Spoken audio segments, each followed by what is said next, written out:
addressed as per powers conferred on it by standing order, and addressed every single article. There were 79 clauses in Bill 10. The committee went through each and every one of them. Let me just deal with the controversial provisions, the controversial articles in Bill 10, which Ms. Kasonde referred to, except she did not refer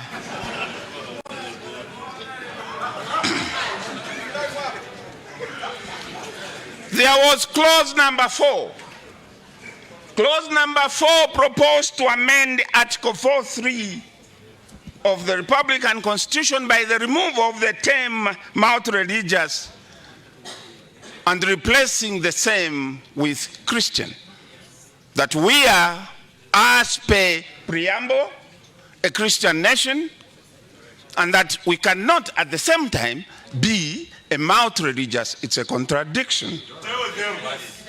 So, this was the amendment proposed in clause 4.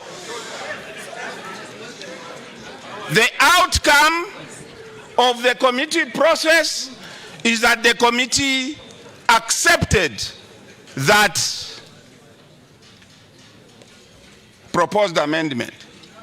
Then came clause 5, which sought to amend Article 8 to remove the term morality and ethics and prefix that with Christian morality and ethics. On the same grounds and arguments advanced by Madam Kasonde earlier, the committee rejected this amendment. The committee rejected this amendment. Then come clause number 13, which sought to amend Article 63 by deleting Parliament from the process of approving public debt and ratifying international agreement. The committee rejected that proposed. Therefore, it states that Parliament shall have oversight on debt contraction, as is today. Then came clause number 15.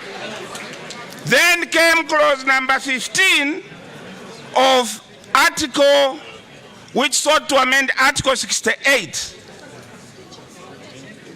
so that the qualification of members of Parliament should be removed from the Constitution into a subsidiary piece of legislation. The committee rejected that proposed amendment. Then came clause number 22. Order. The problem is that you keep on interrupting him, so you are extending his time. Please, allow him to wind up. Allow him to wind up. Thank you. Order. Order. Proceed on it. Then came clause number 22. This clause sought to amend Article 89 to enable Parliament to run its full 5-year term as per current Article 81(1) up to the day before elections. For the same argument that Madam Kasonde advanced, the committee rejected this. Then came clause number 27. Then came clause number 27, which sought to amend Article number 94, which provided that an appointment or a measure taken by the President and rejected twice by Parliament on a third attempt, that will come into effect automatically. The committee rejected. Then came clause number 30. Then came clause number 30, which sought to repeal Articles 101 to 104 to provide for a coalition government in order to avoid a rerun. The committee said the people of Zambia have always wanted a majoritarian president, and they are not going to have two failures that have failed to reach the threshold to make government. The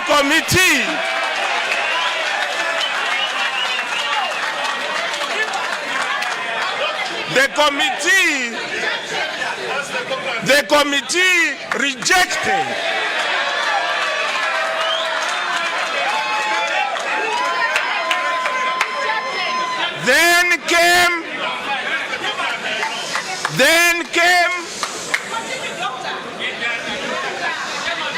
Then came clause number 35, which sought to amend Article 113 on the composition of cabinet to include provincial ministers and include the chief whip as an ex officio.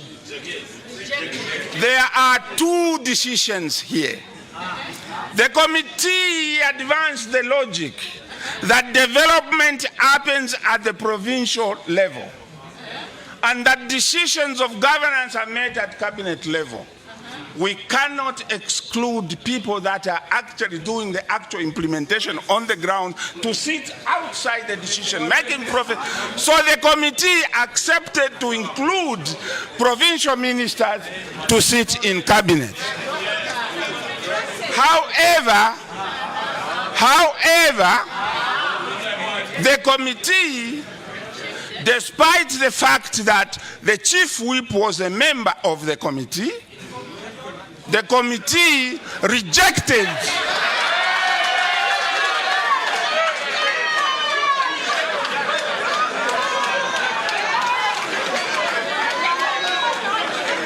Then came clause number 36. Then came clause number 36. No, let me finish this. I have to go through every article. No, I'm finishing. They are very few. It's just here. Okay? It's just... Order. Shall we have order, please?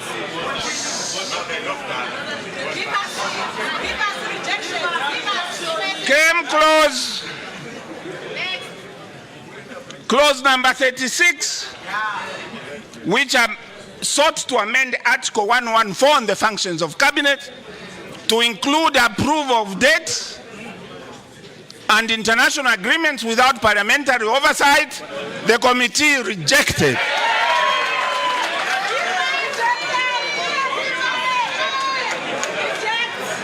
Then came clause number 37. Then came clause number 37, which sought to amend Article number 116 to allow cabinet ministers to continue in office after dissolution of parliament. The committee rejected.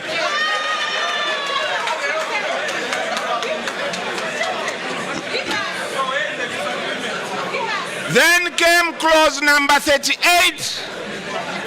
Then came clause number 38, which sought to reintroduce the position of deputy minister. The committee rejected.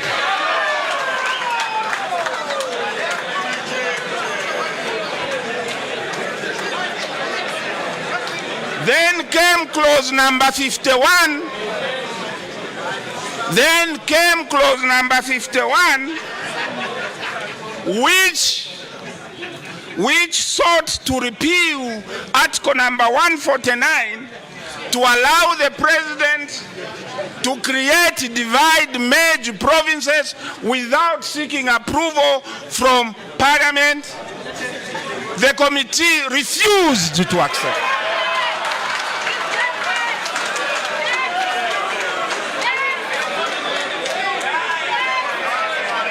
Then came clause number 65.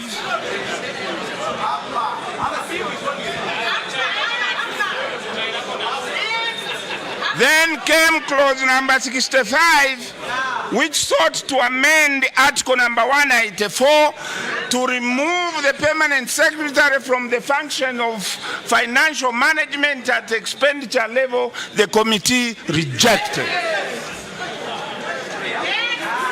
Then came clause number 67. Came clause number 67, which sought to repeal article number 189, which sought to remove the current requirement of a retiree whose pension benefits have not been paid to stay on the payroll so that he can go and wait for his payment. The committee said, not under our watch. The committee rejected. Then came clause number 69. Then came clause number 69. Clause number 69 is what simply sought to rename the Drug Enforcement Commission and give it a new name called the Anti-Drugs Economic and Financial Crimes Agency in order to reflect the current functions that DEC performs under the law. They do economic crimes as it is today. They deal with drug-related issues. They deal with financial crimes and prosecute.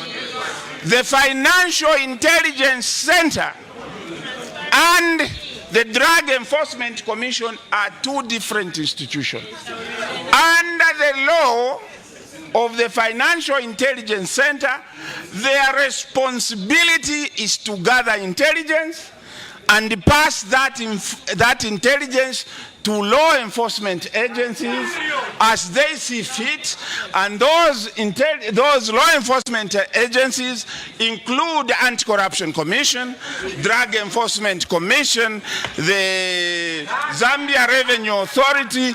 Those are the ones that now receive intelligence from FIC and investigate and choose to prosecute or not to prosecute. So the change of the name, because it makes no difference in the functions. Order.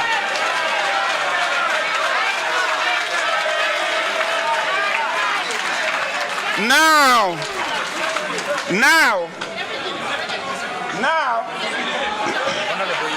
if I go, yeah, I'm finished. 2 minutes, 2 minutes. The last speaker referred to the merging of FIC with Drug Enforcement Commission. There is no one in this bill. Order. There is not one clause in Bill 10 that mentions FIC or Financial Intelligence Center. So I don't know where that is coming from. Please, order, order. Honorable, please wind up. The last clause was clause number 71, which sought to amend Article 213, which defines the functions of the Bank of Zambia. The Bank of Zambia appeared before committee, and the Bank of Zambia was at NDF and proposed this amendment on the grounds that what they would like to see in the Constitution is simply their primary responsibility, which is to manage monetary policy. That's what they say. Yes, and they propose that all these functions are already explained, contained in the Bank of Zambia Act.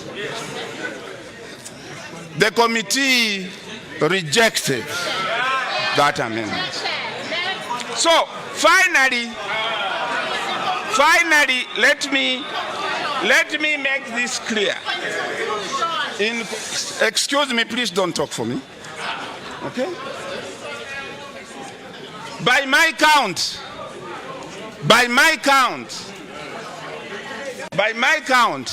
there are 79 clauses in Bill 10. Out of these, the clauses that created controversy were 16 by my count.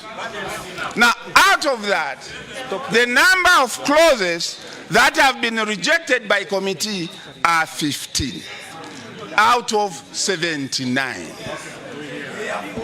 Now,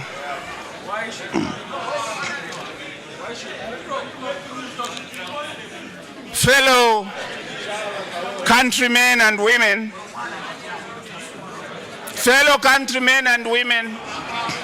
Bill 10 has been called all sorts of names, including evil. Is it evil?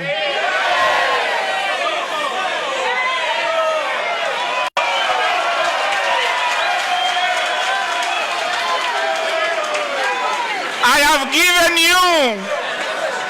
have given you the process. I have given you the parliamentary process across the board. And I have shown you what has happened in the case of Bill 10. Bill 10 introduces clauses. Shut up. Order. Introduces. Order in the House. Please, Honorable. We still have a long way to go. You have time to answer the questions. Please wind up. Please wind up. Finally, constitution making.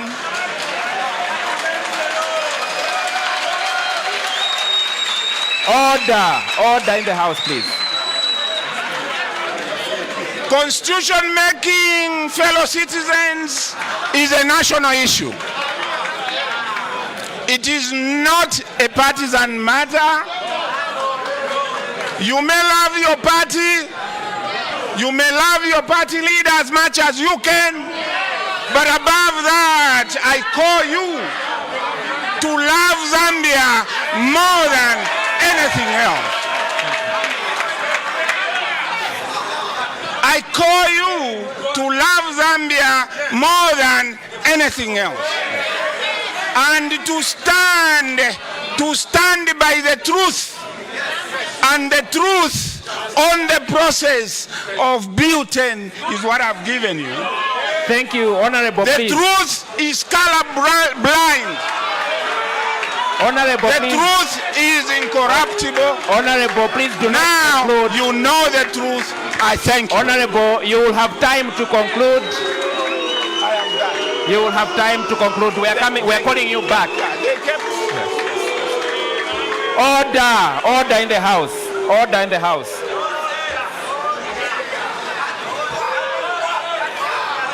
Please help me pack this up. Sure. I'll bring them. Okay, I'll bring them. Yours is okay.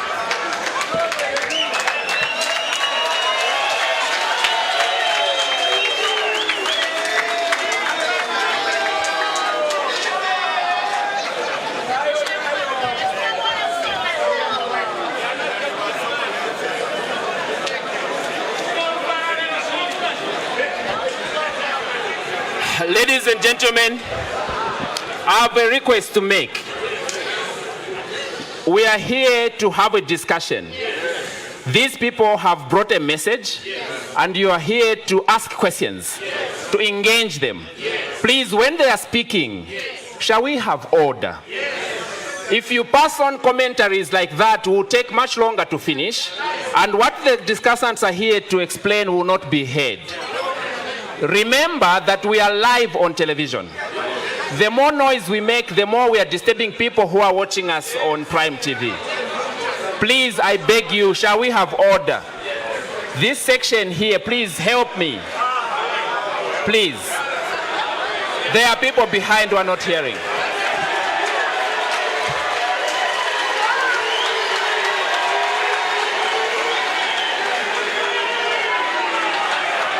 Order. Order. Order, order. Shall we have order, please?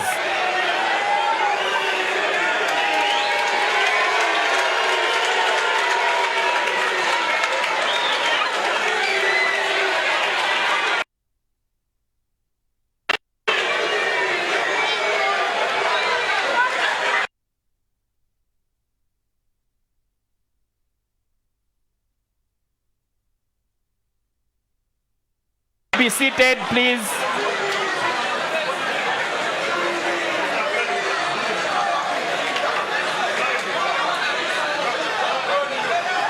Order. Thank you.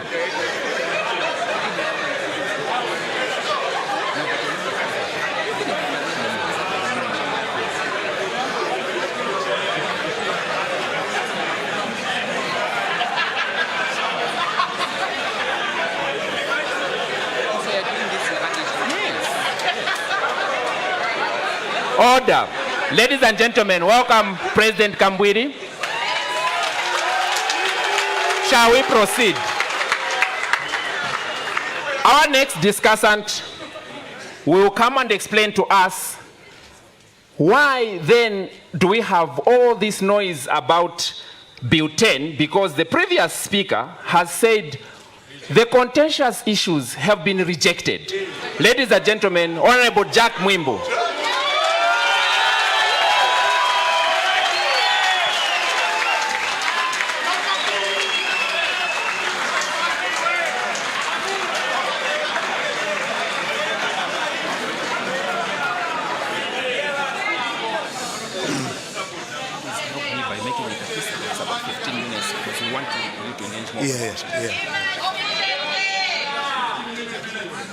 My fellow compatriots, citizens of Zambia who like to see a citizen-driven constitution, good evening. My colleagues, I listened very attentively to the submissions that have been made by my colleague, Honorable Koplande, pertaining to the procedures in Parliament. First and foremost, I would like to state that we, in the UPND, we are servants of the people. We listen to what the people of Zambia say. We abide to the demands of the people of Zambia. That is our responsibility. And I also want to read what the preamble says of the current constitution. The preamble states, unlike what my brother said, the supremacy is in the people of Zambia.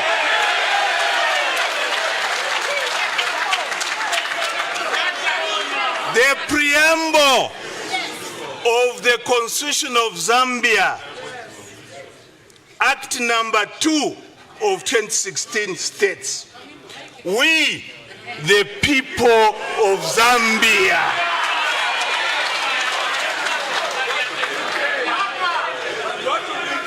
not members of parliament, but we, the people of Zambia. That is the first paragraph. The last paragraph, the first paragraph states, do hear solemnly and adopt and give ourselves this constitution.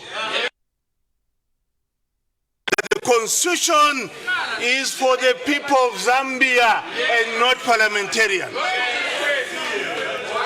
I will now proceed. I listened very attentively on the issues pertaining to the select committee. I was one of those who were supposed to be sitting on this select committee. I refused.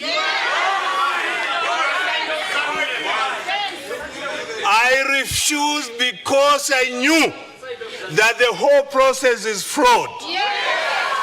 I could not be part and parcel of a flawed process. I will demonstrate to you, the people of Zambia, why we, as UPND, the three church mother bodies, Zambia Congress of Trade Unions, the Law Association of Zambia, and other non-government organizations are against Bill number 10. Honorable colleagues, you have heard where a member of the select committee was telling us that the committee rejected certain recommendations. Now let me tell you that the committee of parliament has no power whatsoever to reject anything that is in Bill number 10. The committee merely advises parliament. And that advice that is given by the committee is never binding on anybody. It's not binding.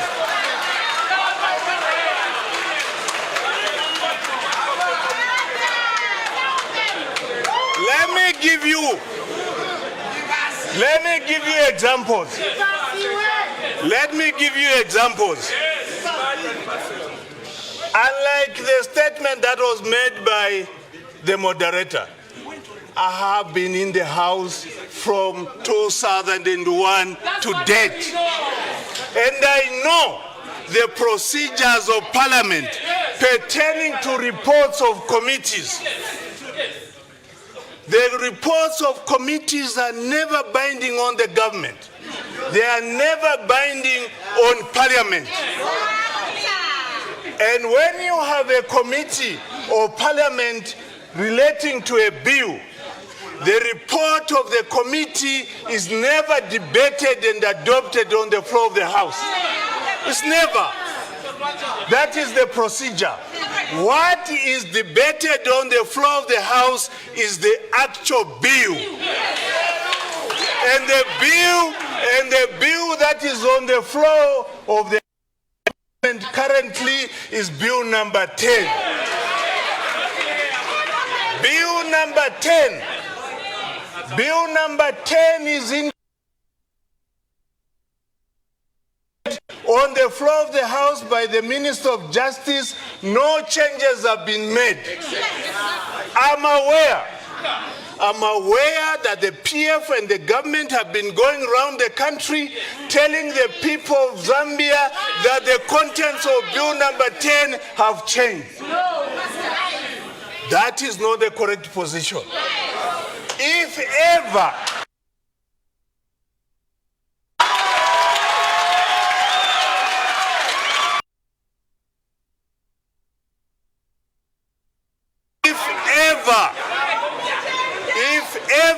ladies and gentlemen, if ever there will be a debate on the floor of the House, what will be debated is Bill number 10, with all its obnoxious, abhorrent provisions. It's number 10. Not the report of the committee. Let's not mislead Zambians. Let's tell the truth.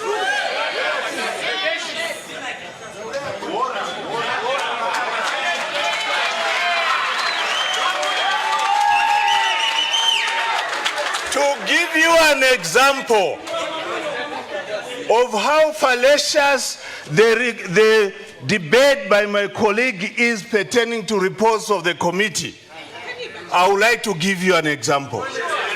You do recall that we had the NDF Act on the floor of the House. And the committee of Mr. Speaker, and the report of Mr. Speaker on Bill number 10, the NDF Act, was to reject it.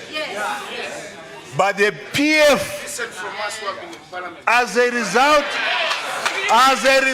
of arrogance of numbers and impunity, they threw away the report of the committee because it's not binding.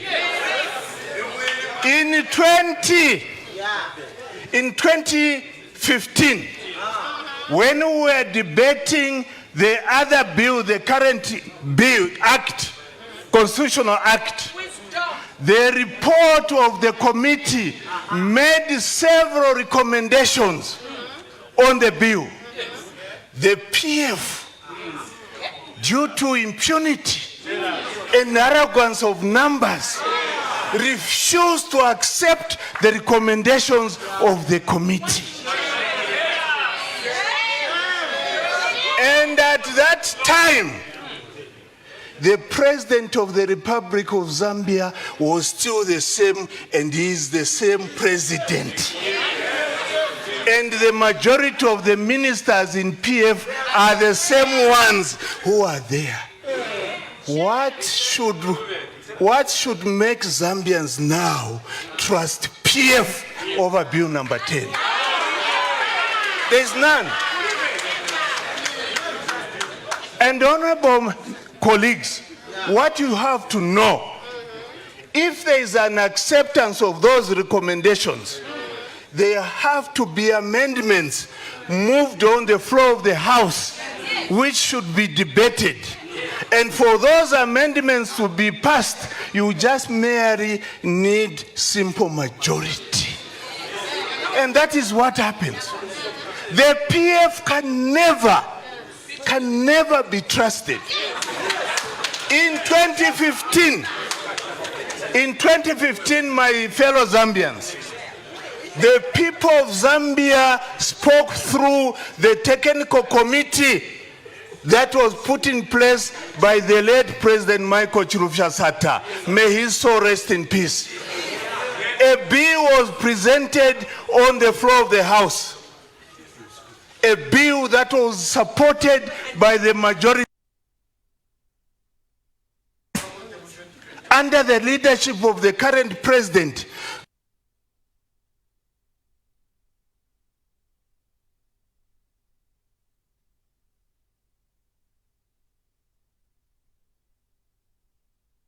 In this constitution, it was the PF who created it. Currently, we are aware of the maneuvering which the PF are doing. They are not going to make the amendments. They are not. Because most of them are interested to be deputy ministers. Some of them are probably interested to be appointed to certain positions. This current constitution which we have is better than Bill number 10. It's better. I'm aware of some of the arguments which our colleagues are talking about. Honorable Tutu Ngulube has been going around the country saying that if you don't accept Bill number 10, there will be no delimitation. Honorable members, are you accepting that the current delimitation is being done under Bill 10? The current delimitation is being done under Article 57 and 58 of the current Constitution. With or without Bill number 10, delimitation will take place. You are aware. You must be aware that in 2015, we created the 6 constituencies. There was no Bill 10. We were using the amended constitution, which provisions have been taken on board in the current constitution. So don't mislead people over the provisions of the law. Honorable members, we as UPND, we have been consistently consistent on issues of constitutional making process. We believe that for this bill number 10 to be accepted by the people of Zambia, it should go back to the stakeholders so that it can be refined by the stakeholders and a new bill which is acceptable to the people of Zambia being produced.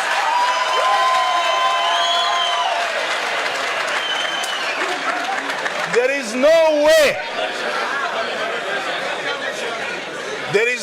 way as UPND members and our cooperating partners in NDC and the progressive independents are going to accept any amendments to bill number 10. We want bill number 10 to be withdrawn, and only after due considerations with the church mother bodies, with the trade unions, the Law Association of Zambia, that we can come up with a new bill that is acceptable. We cannot, and I repeat, we will never support this bill number 10, and we will never trust the PF as they stand currently. Never.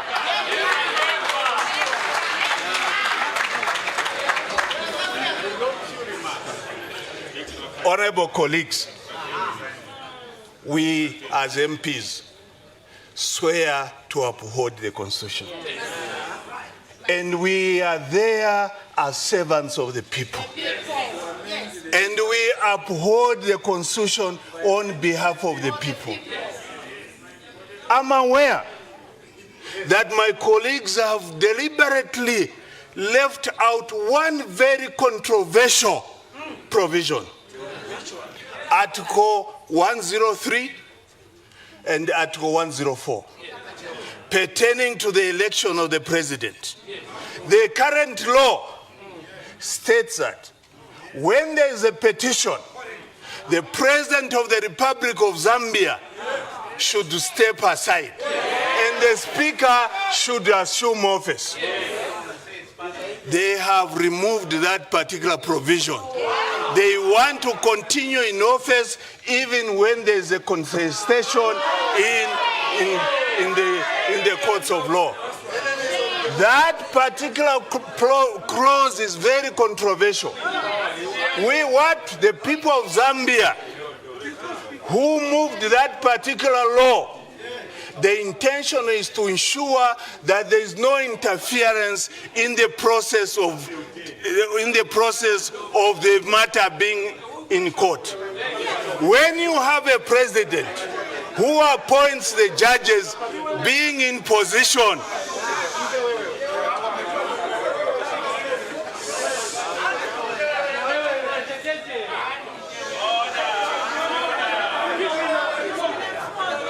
what I'm saying is that that particular provision was deliberately inserted in the current Constitution so that there is no interference in the due process of the law. We cannot allow a situation where somebody who is being contested, who has lost the elections and he has been contested, should continue superintending over the matters of the state. An independent person must be in that position as long as the petition is in place.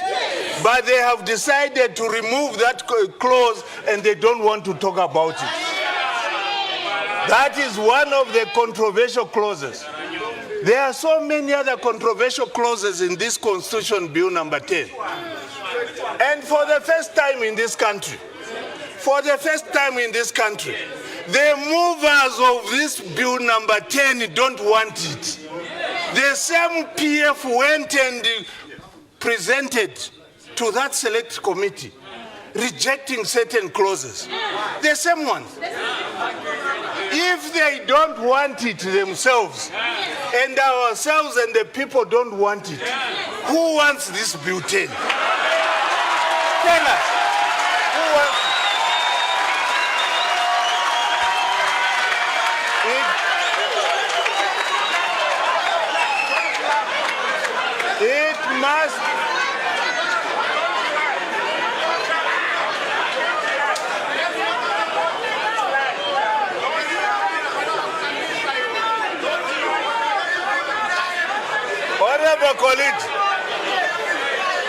Honorable colleagues, I'm being challenged.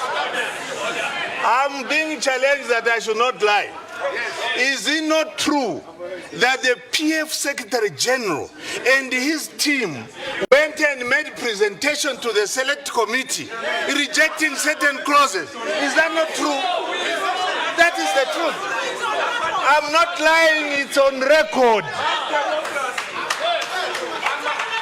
If themselves, the PF, are uncomfortable, the government of the day are not comfortable with bill number 10, and the majority of Zambians are not comfortable, we should withdraw this bill.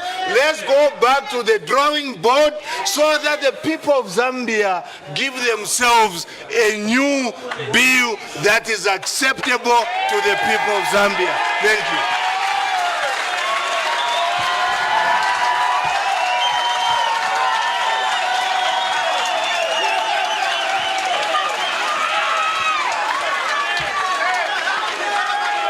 Thank you.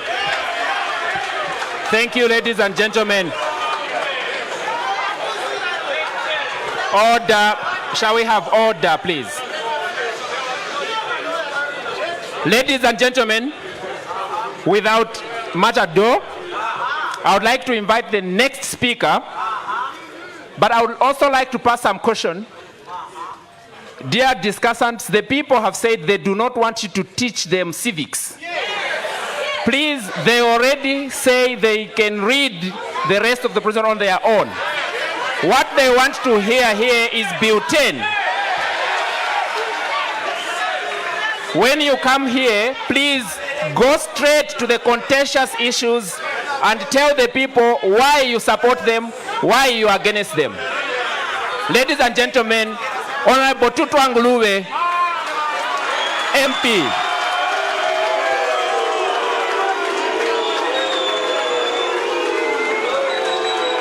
Honorable, you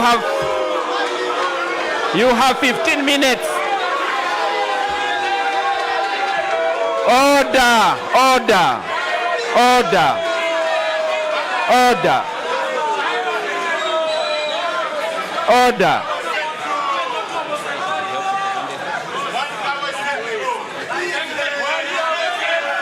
Order. One Zambia. The mic, I can't hear. Can you? Hello? Hello? I can't hear anything. Good evening, ladies and gentlemen. May I simply say peace be with all of you. To begin with, ladies and gentlemen, I must first of all say we are not in a competition. This is a battle of ideas. So to all those of you who don't like me, I want to say peace be with you. To all those of you who don't like my ideas, I must pray for you. I will request God to give us the peace that we need in this country. We cannot debate a constitution in this environment. At least for what I know myself, if I knew that there was this animosity, I would have spent my time in the quietness. So I will proceed. I will proceed. And you will hear me today. You will hear me today. Whether you like me or not, I will talk. Order, ladies and gentlemen. Order. Honorable, please stop procrastinating. Go into the debate. The people are willing to listen. Thank you. Proceed. First of all,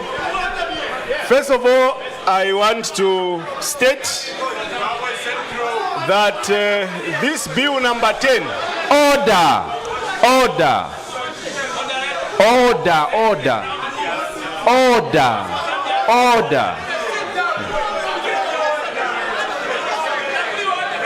Because you are talking, there is no order because you are talking. Okay. Order.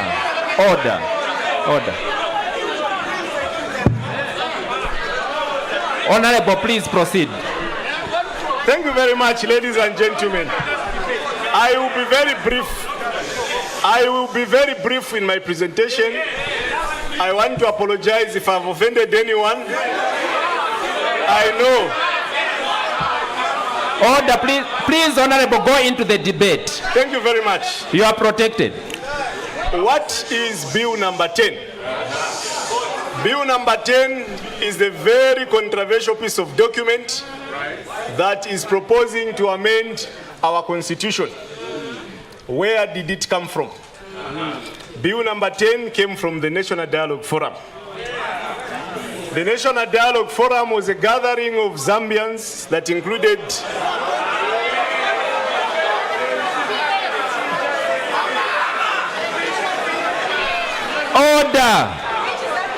Order, ladies and gentlemen. If I do not lay a foundation, it will be very difficult for you to understand my argument. Is it possible that the Patriotic Front, who are in government, can come and reject some clauses in bill number 10? The answer is yes. How possible is it? It's because they were the ones that initiated the National Dialogue Forum. So it's possible. Who attended the NDF?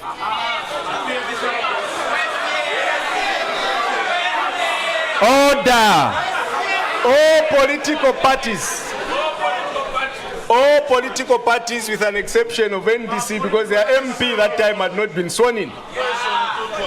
The UPND, the Patriotic Front, and everybody else attended the NDF.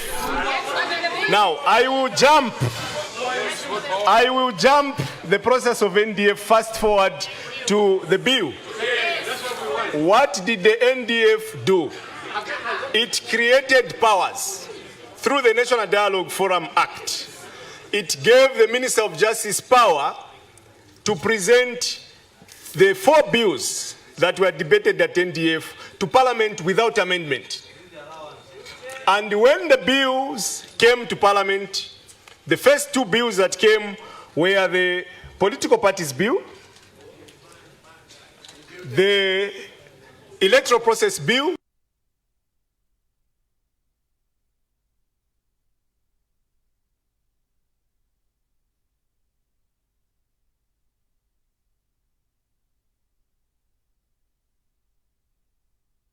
News Diggers. When the University. Bill number 10 came to the House, procedurally, Mr. Speaker referred it to a select committee for scrutiny. And I was one of the members, proudly so. We were a composition of political parties who were members of this select committee. Allow me to just UPND members of Parliament, there were 5 PF members of Parliament, there were MMD members of Parliament, there were independent members of Parliament. Is it possible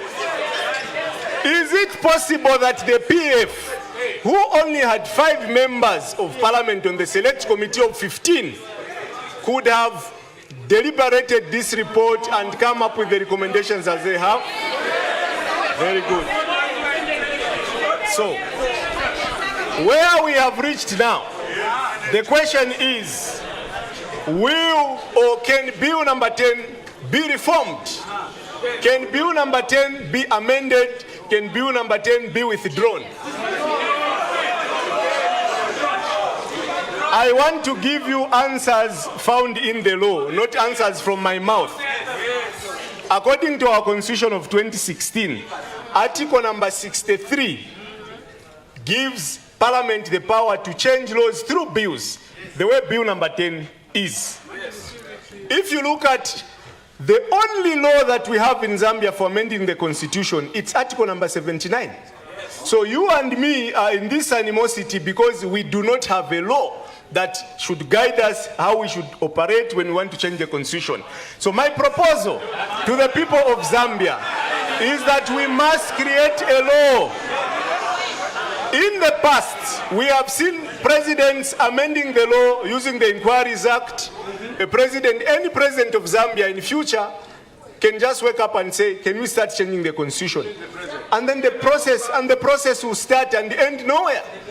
So my proposal is Articles number 63 of the Constitution says Parliament shall enact laws through bills, and Bill number 10 is one of them. Now, my elder brother, Honorable Mwimbu, has raised quite a number of issues. Some of the issues he has said is that the report, this report is just a mere proposal. And because it's a mere proposal, it's not binding on the House and it's not binding on any committee. That is not true. I was not there. I have my answers. I've told you I'll give you the answers according to the law.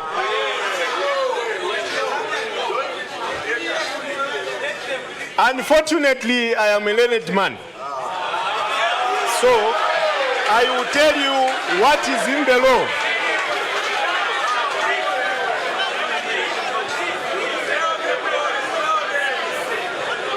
My elder brother, Honorable Mwimbu, talks about amendments to Bill number 10. And I am going to address that one in my discourse.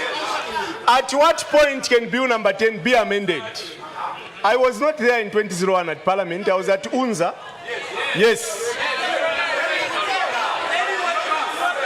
According to this law that we have in front of us, Article number 66, that talks about presidential assent and referral.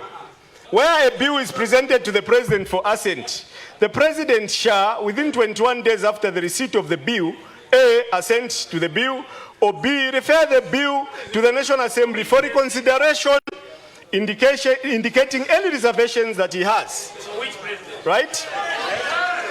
2, where the president refers the bill to the National Assembly in accordance with the clause 1B, the National Assembly may A, amend the bill taking into account the president's reservations. So, the question is, at what point do we amend bills in Parliament? I will not talk about Bill 10 alone, because so far we want to create selective amnesia so that we can actually mislead the people. Bill number 10, at what point can it be amended? Can it be amended here at Intercontinental? No. Can Bill number 10 be amended in a newspaper? No. Bill number 10 will be amended when it goes back on the floor of the House. These standing orders of Parliament, which are created in line with the Constitution of Zambia, say in Article 103, and I will quote for you for the benefit of those who don't like the way I look. When a bill is reported by a standing committee, the House shall proceed to consider the bill, taking into account the report of the committee.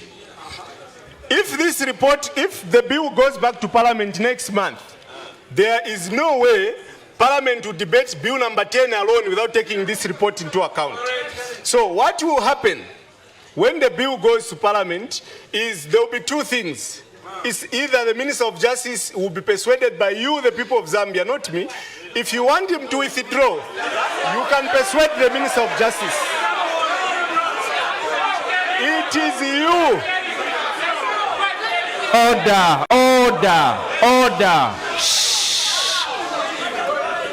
One Zambia. One Zambia. We cannot divide this country based on a simple piece of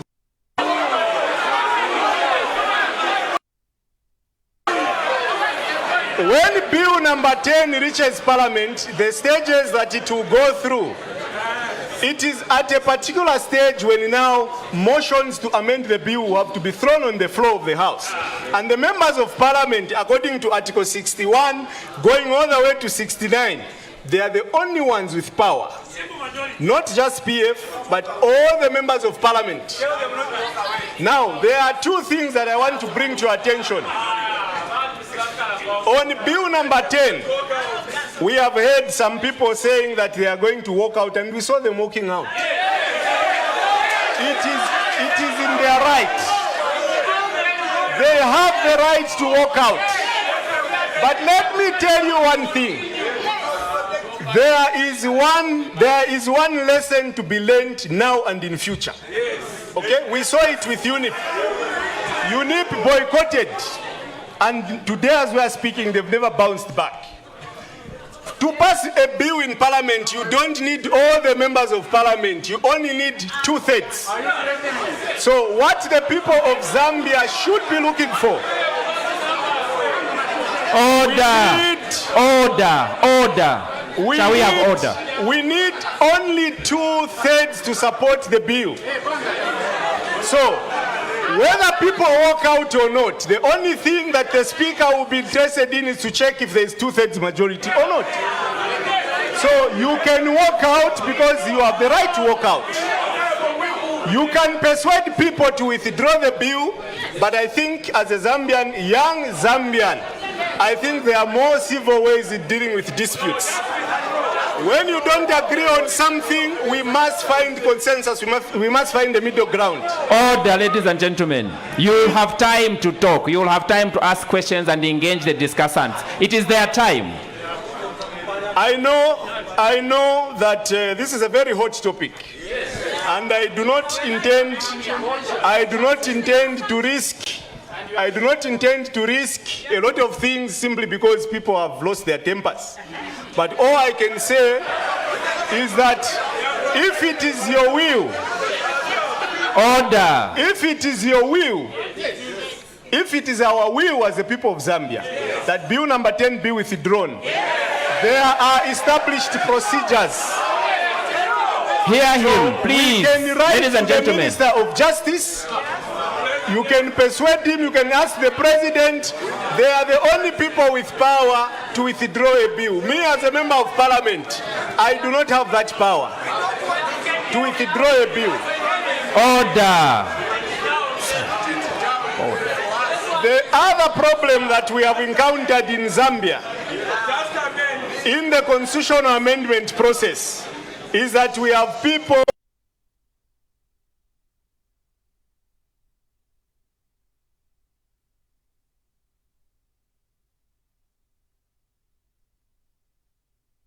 Foundation, OSISA of political color. And that is why in 2016, some people, because of such kind of ABCD, woke up to realize that they had kicked themselves out of Parliament. And this constitution of 2016 would not have come into existence at that time if the UPND did not support it. So, I want to refer you very briefly to the debate that was initiated in Parliament. The debate that was initiated in Parliament to amend this bill number 10. All we are saying to you, the people of Zambia, is that Honorable Mwimbu debated very passionately. I have a verbatim here of what he said in Parliament, word for word. And I also heard what he said here. I have heard that he has said this bill must be withdrawn. Yes. And we must take it to the stakeholders for refinement. Yes. I want to thank you, Honorable Mwimbu, for that proposal. And I wish each and everyone opposed to the bill can give us their position, like the way he has. What we, the members of Parliament, require is simply the mandate from you, the people of Zambia. So if it is your will, that this bill must be relooked at, You, the people of Zambia, must take keen interest to come and make submissions. It is pointless. It is pointless to withdraw a bill and put it in the graveyard. So what I can simply say in conclusion, I want to be as peaceful. I want to be as peaceful as I have been, as you have seen. I'm not losing anything. What I can simply say is, for you, the people opposed to Bill number 10, there was one perceived mistake that you might have committed. I'm not saying you made a mistake. One mistake is that when people said come and make submissions, the Minister of Justice went around the country. People did not make submissions. Order, order, order. Order, ladies and gentlemen. He is winding up. Number 2. Order. The Shall we have National order, Dialogue Forum was constituted. Again, the people of Zambia boycotted it. Some, I'm using some people, boycotted it. Number 3, there was a select committee where these submissions should have been listened to and heard. And I want to agree with Honorable Kopulande. We were on this committee, and most of the people will agree that their submissions have been taken into account in this report. The committee, the select committee on Bill number 10 has done a very good job, and they deserve a pat on their back. Let me, as I wind up in the last 1 second, let me, as I wind up, say, when you are talking about Bill number 10, you are somewhere very far away from where the official procedures are happening. Your contributions, no matter how intelligent they are, they will never be taken into account. And I also know that when you want to chase a train which has already gone, it becomes very difficult to catch it. So this time around, let us learn a lesson. Let us learn a lesson that when you are not happy about something, put it in writing or come and appear. That's how it happens. And with those few remarks, I want to thank all of you that have interacted with me. Thank you. I also want to thank those of you that continue to support Bill number 10.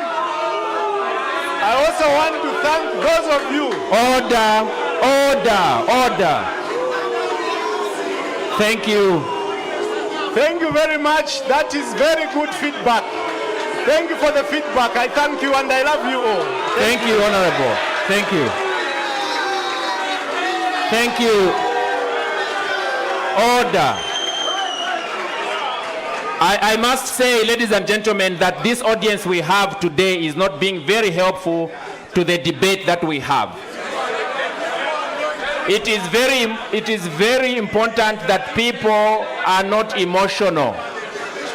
Please, this kind of communicating is not helpful. We are begging you, time is going to come when you will be able to engage the discussants. You are not being helpful by passing running commentaries because time is going. Please, I am begging you, be patient, be attentive, listen to what they are here to say, then you can have an opportunity to have them clarify. Moving on. Order. Allow me to invite the next speaker before we can go into a discussion and then question and answer session. Ladies and gentlemen, please your hands together for State Counsel John Sangwa.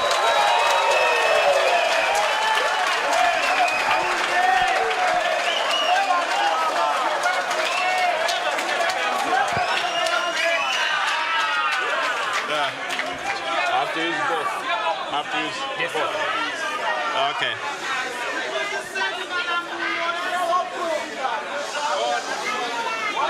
Okay. Order. Order. Good evening. Order. Good evening, ladies and gentlemen. Now I'm happy I'm not a member of parliament.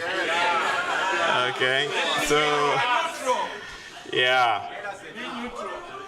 Now, let me go straight to the topic. The question is, what is the way forward? Well, my views are well known. The way forward is that this bill should not be allowed to proceed or to go anywhere. It should simply be withdrawn.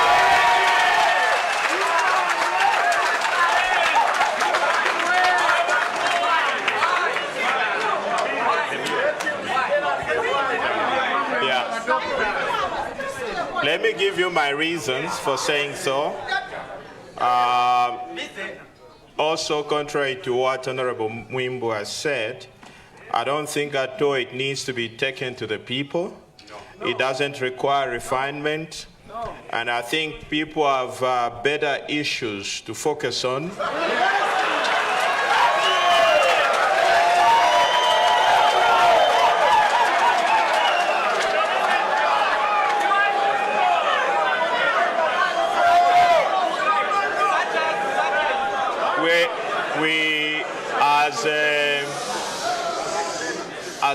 As a country, we are not in a crisis in terms of the Constitution. Our crisis is economic.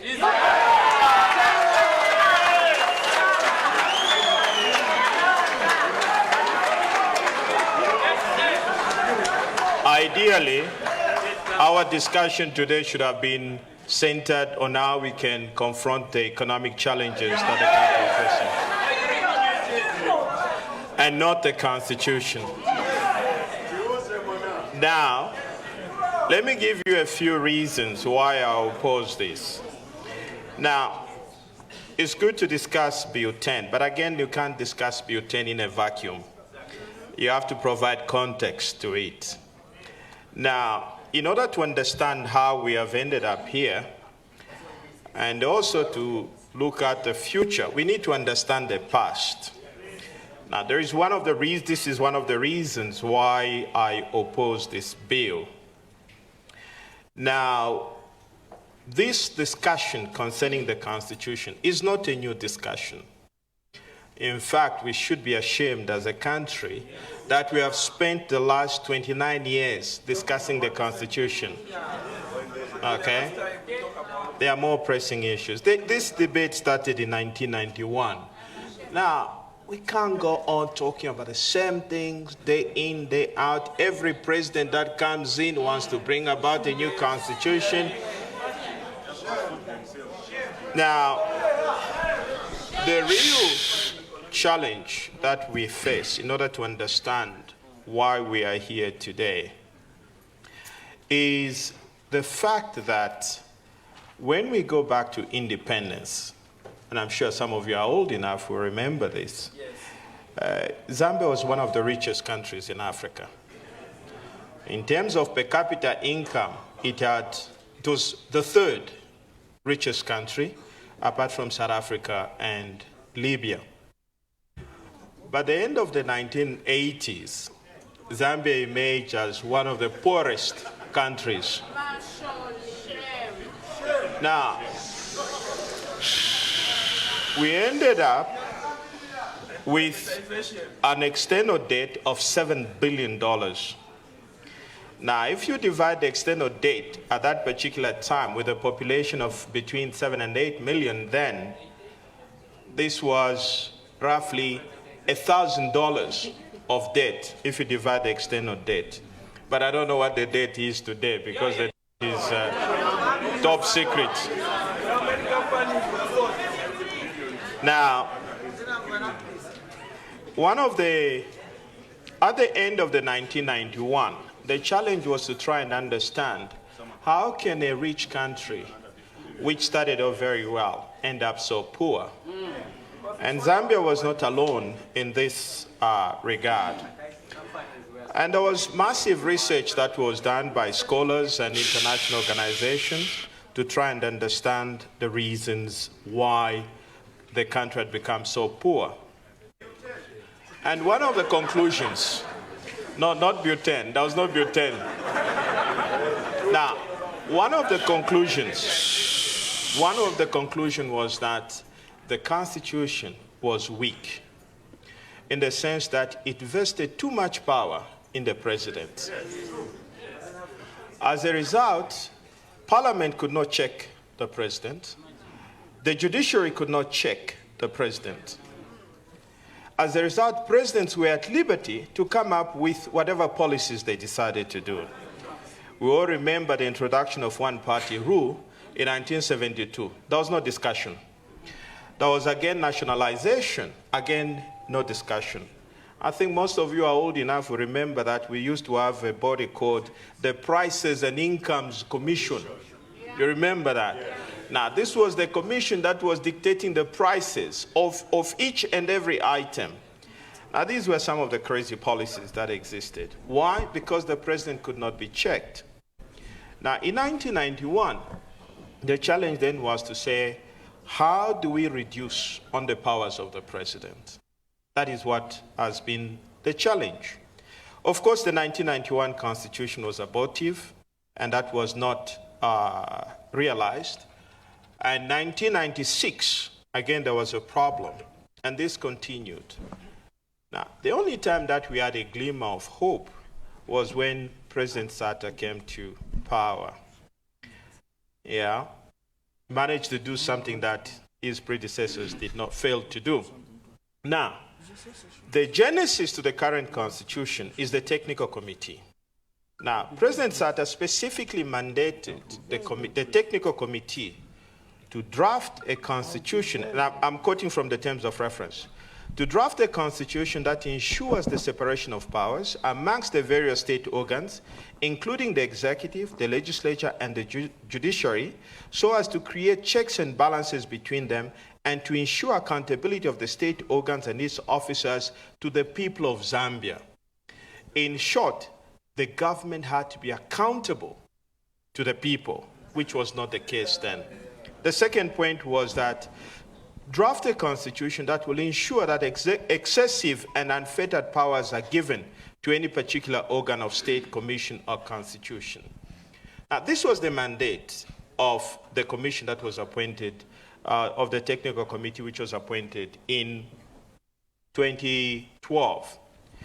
Now, when President Lungu signed the current constitution as amended on 5th January 2016, the question is, did we do better than all the previous presidents?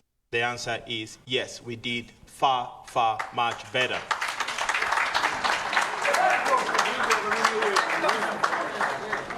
Now, the effect of the changes of 2016 was that there was a considerable reduction in the powers of the president. Now, was the Constitution perfect? No, but it was far much better than anything that we have known. Okay? Now, I oppose the changes contained in Bill 10 because the intention of Bill 10 is to reverse what was achieved in 2016.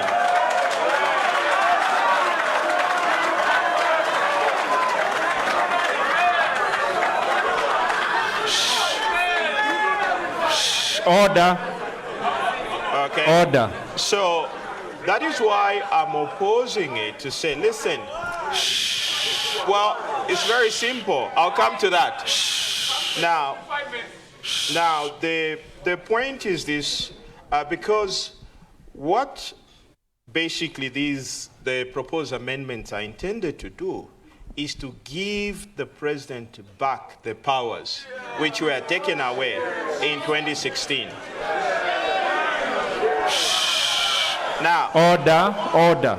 Now, I know honorable members have been saying, well, there are only 79 clauses, 16 were controversial, and of the 16, 15 were rejected. That's not the point. Order. Let's make progress. That is not the point.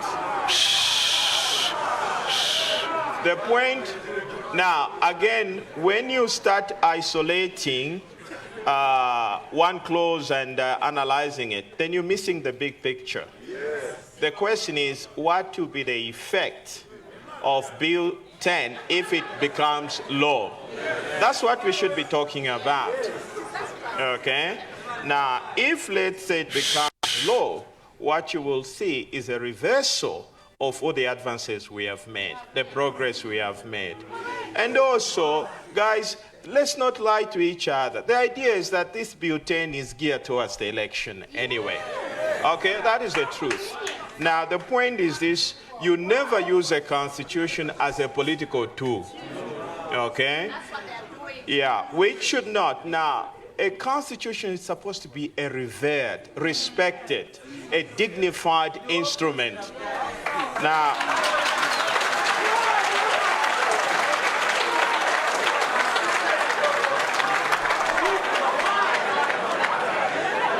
Order, order, order.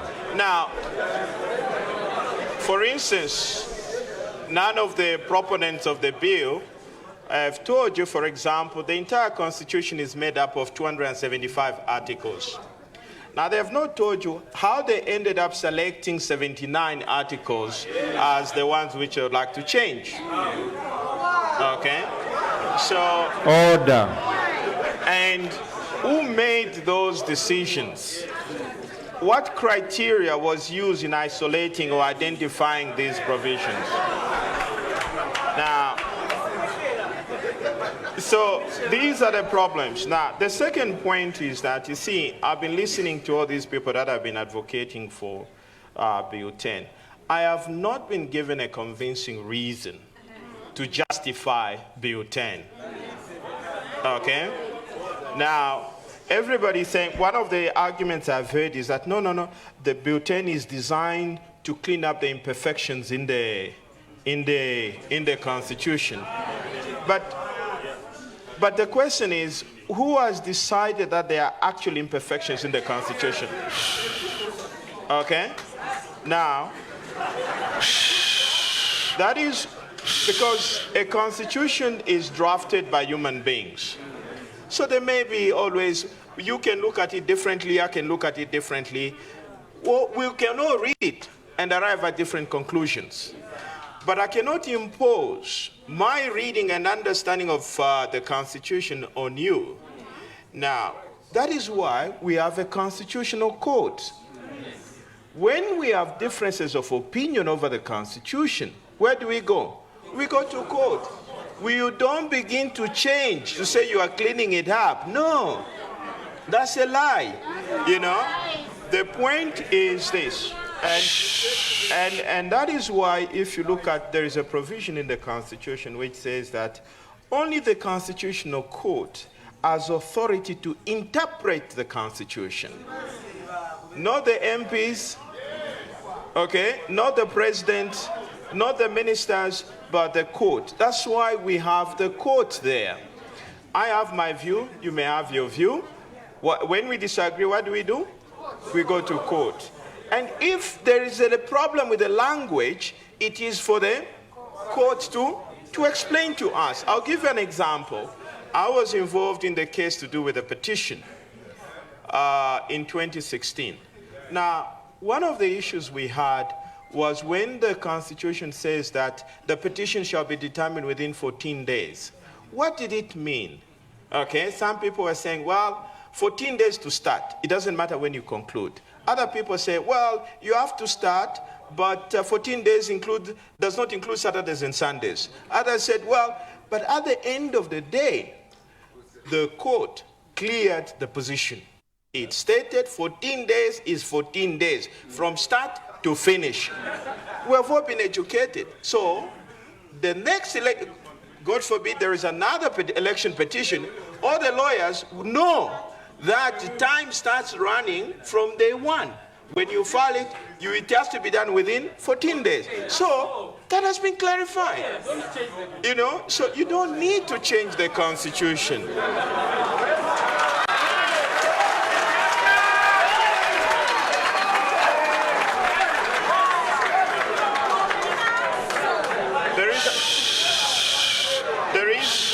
There is another reason. Ladies and gentlemen,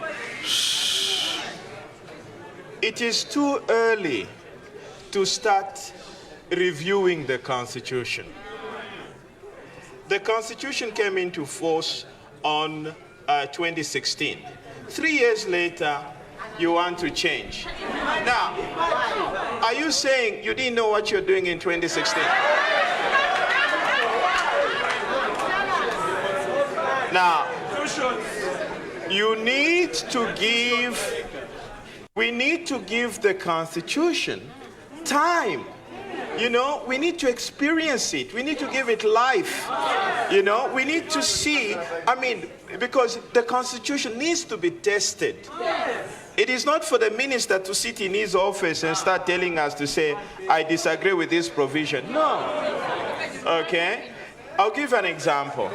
For instance, when we had the Independence Constitution, the Independence Constitution was only changed in 1973. At least it was given 9 years. Okay? But again, it changed because Kaunda unilaterally introduced one-party state. So you needed a new constitution to reflect a one-party state arrangement. In place until 1991. Can you do the math?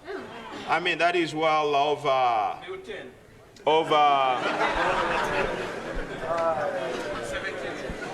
17 years. Now, 17 years is a reasonable time for you to go back to the drawing board and review your document and see how well has it performed. Now, after that, we have the Constitution was amended in 1996. Now, from 1996, we only changed it in 2016. Now, how many years is that? 20 years. Now, 20 years at least is a reasonable time for you to say, well, we have seen these imperfections. Okay? Now, it is simply too early. Because the problem is that, what you clearly see, from my point of view, is clearly a desire to use the Constitution in readiness for the election. There is absolutely no reason for it to be amended. Okay? Let me say the other point why that should be possibly my third or fourth point. The point is this, guys. Constitution is not a priority. Okay? It is not a priority. Okay? We have bigger problems. We have more immediate problems. The money that was spent on the NDF in terms of allowances would have been better spent. Now, even in our own personal lives, we do have priorities, isn't it? Now, how come as a country we can't have priorities? In the general scheme of things, what is the issue that is most pressing to Zambians? It's not the Constitution. Okay? So far, we are not in a crisis. We have to allow this Constitution to be tested. We need to see we need to have the imperfections exposed, but it will be exposed only if we allow it to breathe, but not to begin to manipulate it for one's own objective. Let me just, I think that those are my reasons for opposing the bill. No genuine case has been made to support or to justify Bill 10. So the idea is, my appeal to the honorable member is simply to say there is no harm. For once, put aside your own interest. Put the interest of the country first.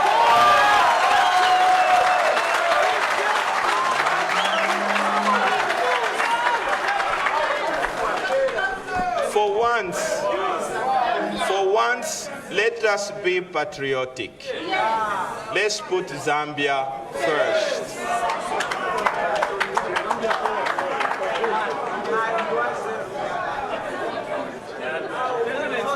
Now, I can tell you, I strongly believed in this. Let me conclude by telling you this.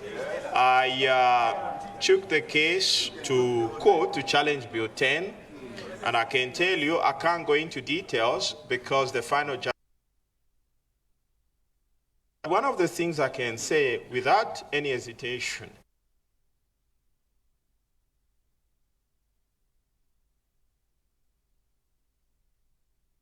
Yes, the judiciary, I can't go into the reason. The point is that they rejected it. They said, okay, fine, it's okay, it can go ahead.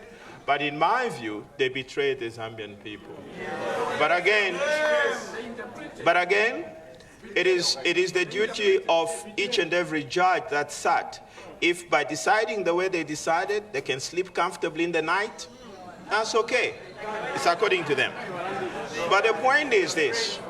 The beauty of our system is that once one safeguard has failed, you go to another safeguard. Now, the judiciary has failed as a safeguard. The only safeguard we have now are the MPs to make sure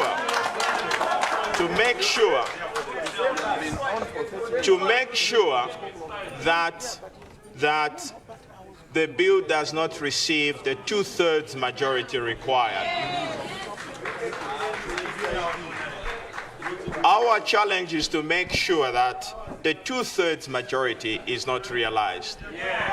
But again, in the event that that happens, then what is the point? What is the solution?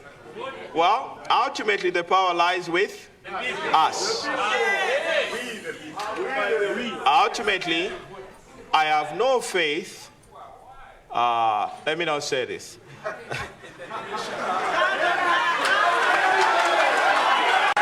Order.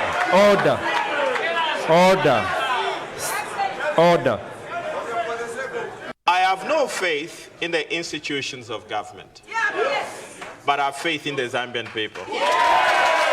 Thank you. Thank you, State Council. Thank you.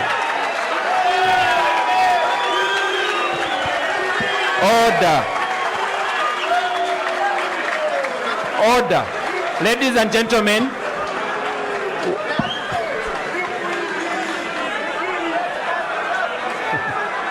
Ladies and gentlemen, shall we have order?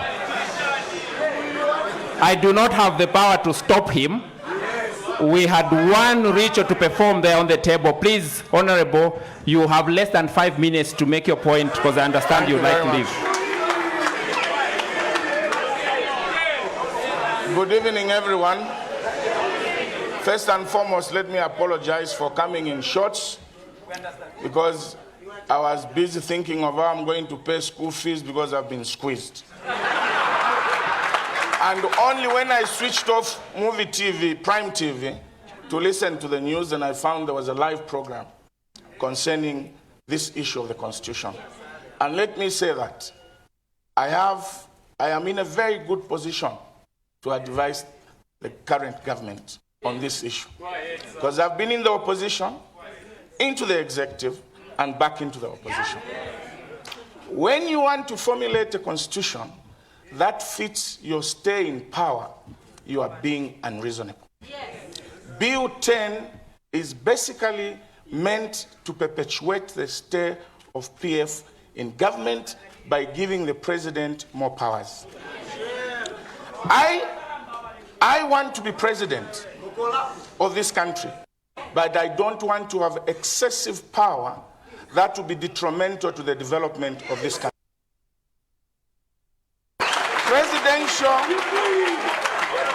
Presidential power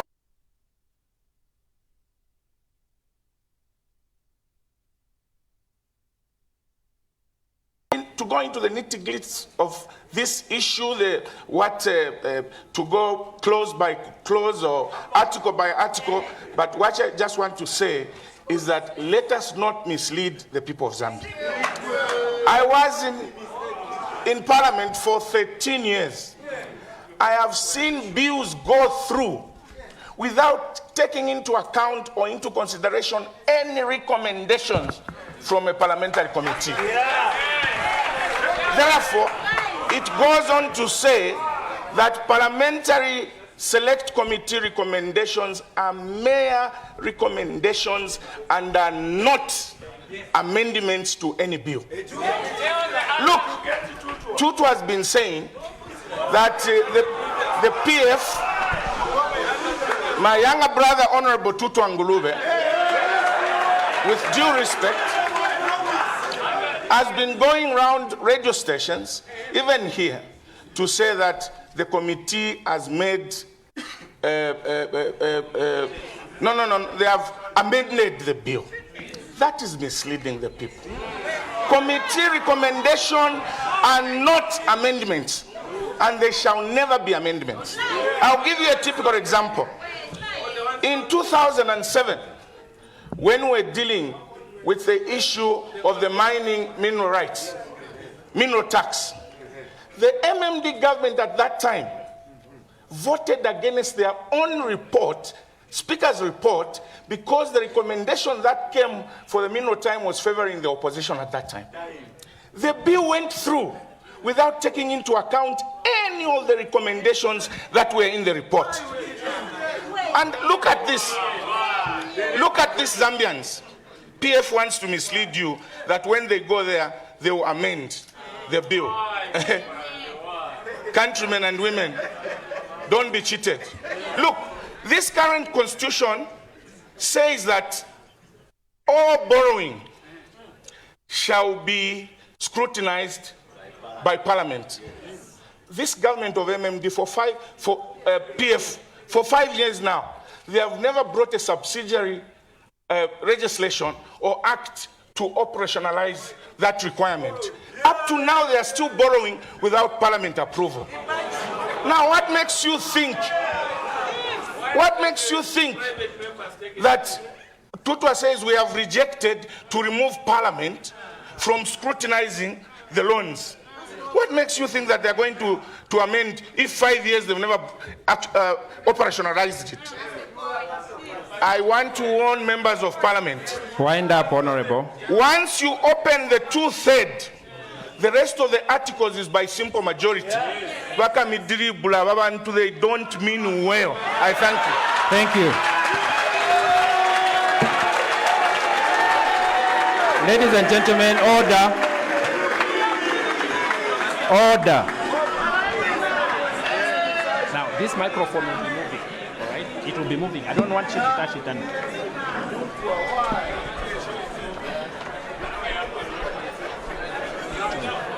Ladies and gentlemen, we are going to go into very quick question and answer session, but we do have our colleagues who are watching on TV and on Facebook, and they have very ask. One is going to State Counsel John Sangwa. Sir, you know that the preserve of changing the law lies in the National Assembly. Why did you have to go to court instead of waiting for the bill to be enacted before you could challenge it?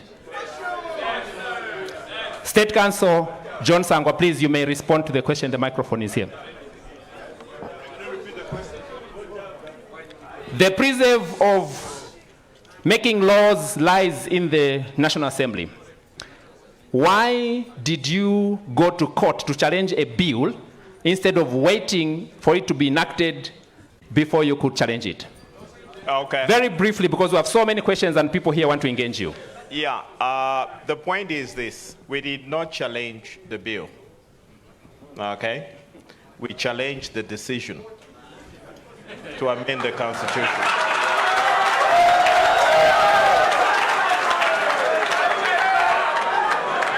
Thank you. Yeah. In a nutshell. Order. We want to move very quickly so that you can ask questions. In a nutshell, before you have a bill, you have a decision. Somebody has to make a decision to say we need to amend the Constitution. Then that decision is not translated into a bill. Yep. So what we challenged was not the bill, but it was a decision. That's the difference. Thank you. Okay. Pass the microphone to Ms. Kasonde.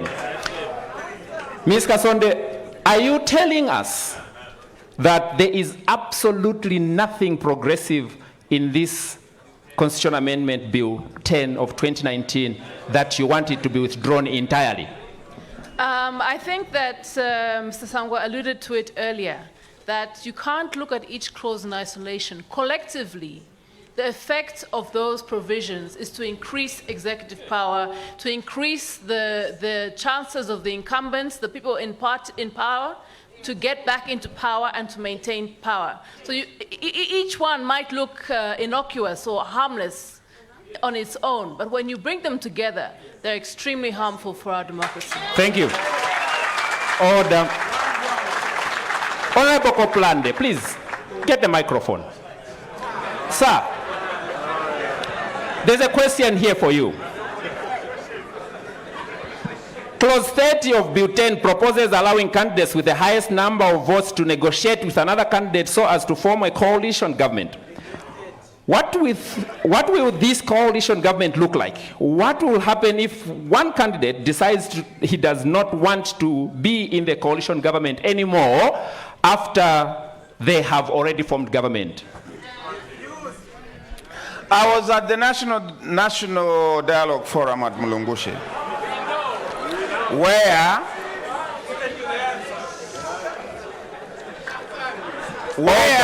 this proposal was made. Order. Okay?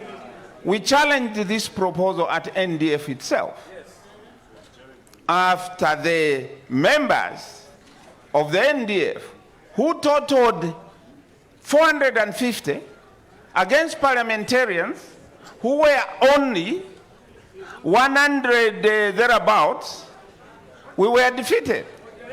So we said we'll deal with it when it comes to parliament.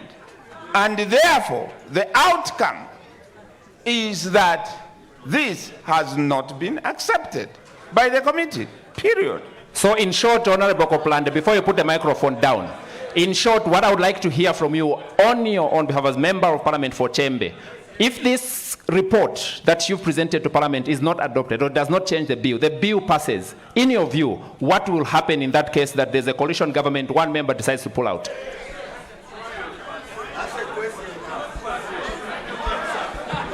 Order. Please, let us expect his answer, please. Order.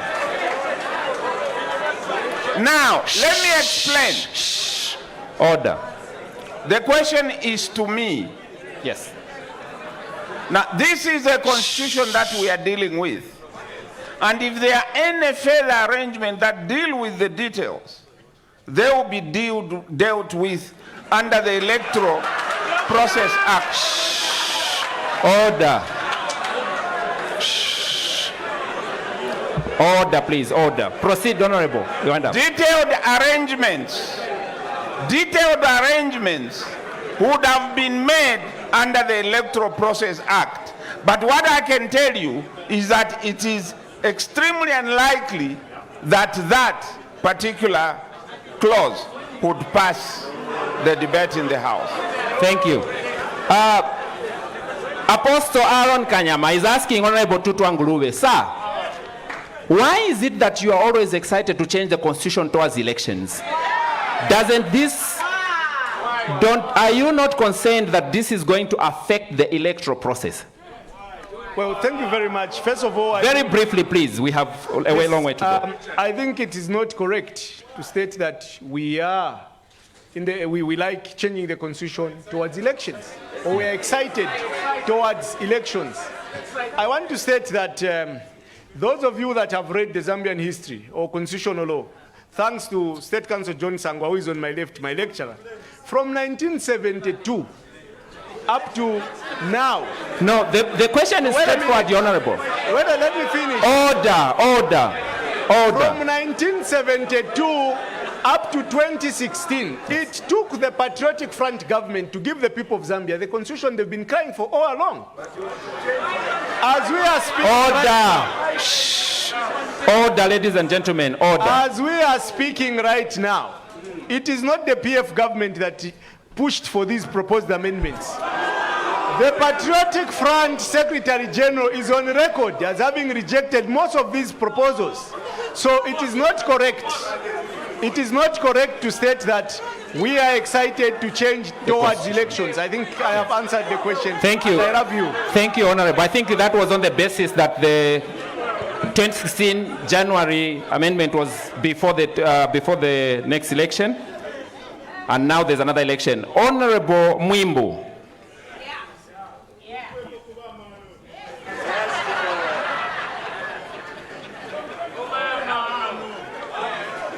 Where is that? What is wrong with mixed member representation? Why do you have a challenge with the provision of mixed member representation? You had stated in your statement that there are a lot of clauses that might need to be taken to the people.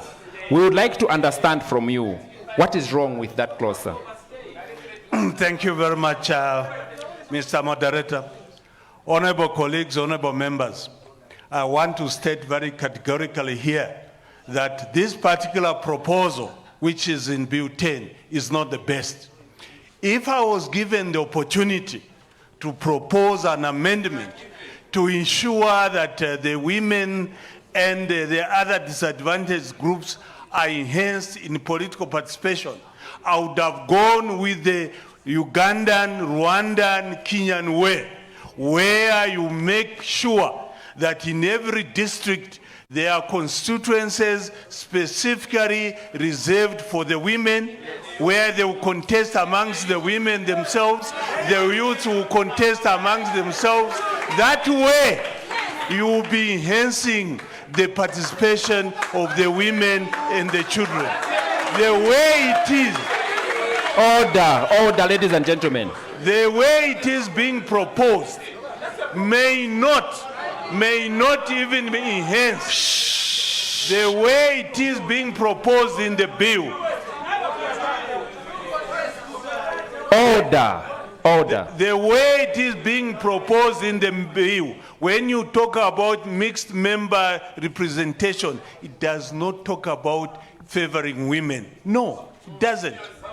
We have to ensure, if we have to enhance the participation of women and the other disadvantaged groups, we have to go the way the Rwandans, the Ugandans, the Kenyans, and the South Africans have gone. And that is why we are saying that we don't like this particular bill, because it does not represent the interests of the Zambians.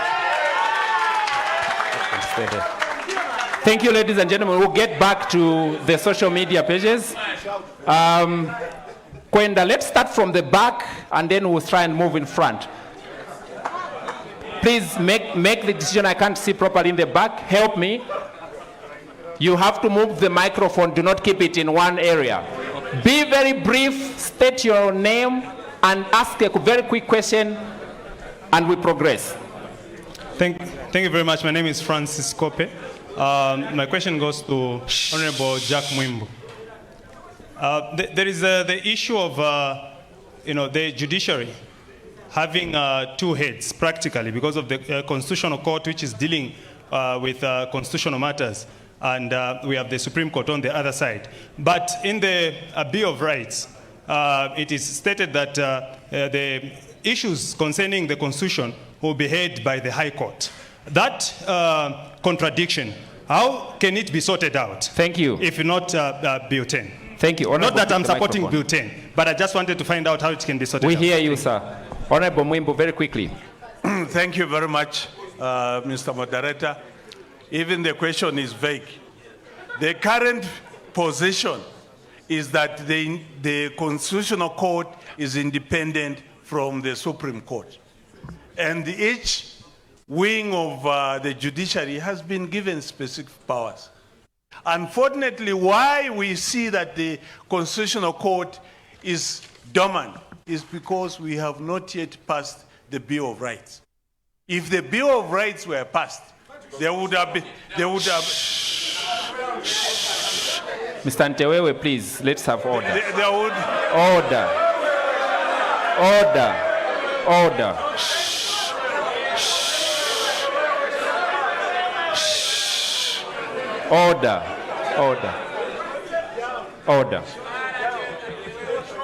Order. Well, I hear some people are saying that we shut it down. That is why you should listen to what the people say.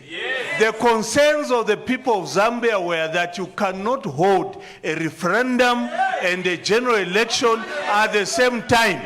you know that when you are voting in a referendum, you don't need a voter's card. For a general election, you need a voter's card. And as a result of that, that is one of the issues that led to the flawed elections in 2016, because we combined the general election and the referendum. Some people in certain constituencies who were not supposed to vote were voting in a general election without voters' cards. Thank you. Thank you. Thank you. Order, ladies and gentlemen. Mbinji Mufalo is asking State Council John Sangwa. Mbinji Mufalo is asking State Council John Sangwa. In an event that the recommendation, the report from Honorable Sebastian Koplande make an impact in the National Assembly, they are adopted and the Bill 10 is amended, would you at least be comfortable and say Bill 10 in this state is now progressive? Very quickly, State Council. No, it should not be progressive. Why? Well, because of the issues that we have highlighted, and the biggest problem is that as it stands, it is still fundamentally flawed, because you're talking about 79 articles. Now, what he highlighted as the ones that have been rejected are simply 15. Now, what happens to the remaining 64? In short, for you, all of them are bad. No, my position is that it shouldn't even be there. That is the position. My position is that that bill should not even be there. Yeah. Thank you.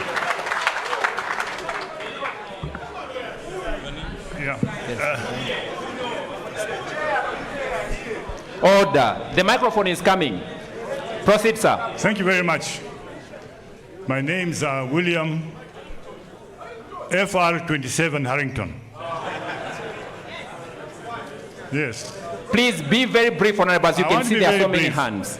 Firstly, I'm a very sad citizen of the Republic of Zambia. Why? Because I was privileged to be appointed on the Constitution Review Commission by President Levi Mwanawasa. His vision for this country, what he wanted is to see a people-driven constitution. He wanted to see, that was one of our terms, some of our terms of reference. He wanted to see a constitution that would stand the test of time. When I look at what's happening now, and I want to declare interest that I've been following this constitution review processes for many months now, many years. And what I've seen coming out now is not a reflection of what the people told us. From Livingston to Kaputa, from Shangombo to Chama, we went all over. We were sleeping with imbevas and bats. Yes, we were sleeping bitten by mosquitoes. Your question, to bring about, my question is this. Do the panelists there, are they convinced that what is going to come up of Bill 10 will stand the test of time? I'm saying it won't. I will let Honorable Koplande respond to that question. Please, State Council, pass the microphone to Honorable Koplande. What makes you think the Bill 10, if approved, even with your recommendation, will stand the test of time since you keep changing the Constitution? Honorable William Harrington is asking. The Constitution is a living document. Society and the community is living, and situations and environments evolve with time. So this whole concept is a misnomer that a constitution must stand the test of time. How much time? We have to be order. We have to be always open. That is why every constitution provides for amendment to that constitution. Okay, depending on changed circumstances. There is no law that does not have a provision for review, depending on changed circumstances. So, when the people call for changes to be made, those changes must be allowed to happen. When the citizens of the Republic say we want to change, that change must be seen to happen. Order, please. Order. Thank you.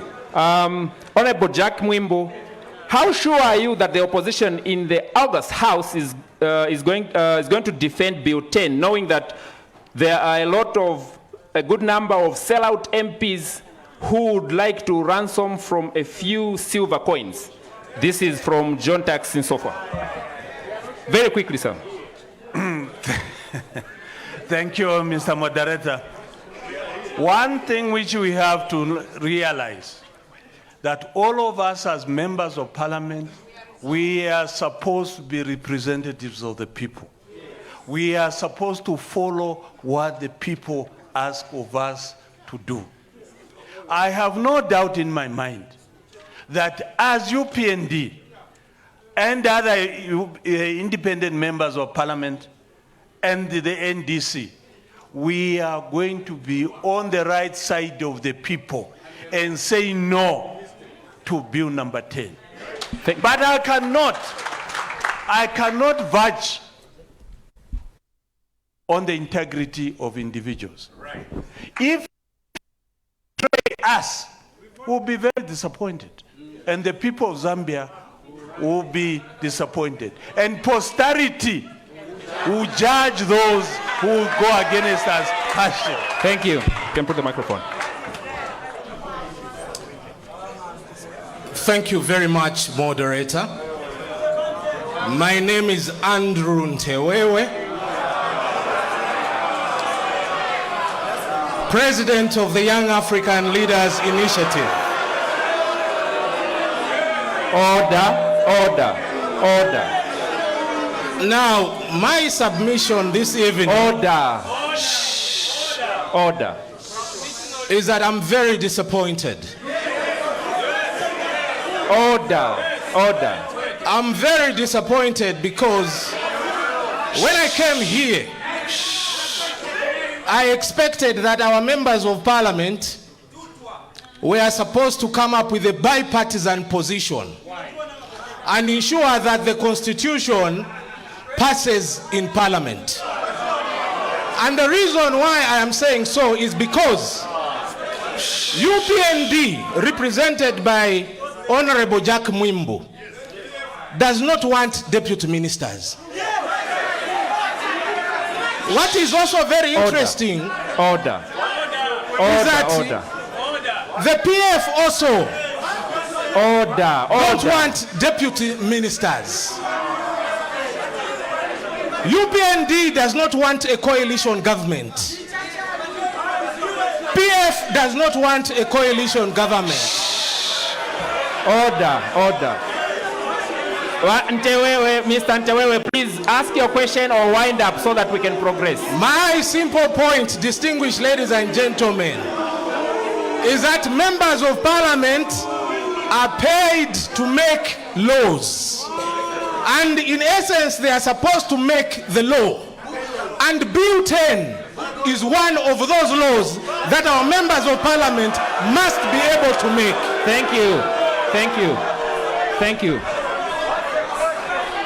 Thank you, ladies and gentlemen. I'm looking for a lady.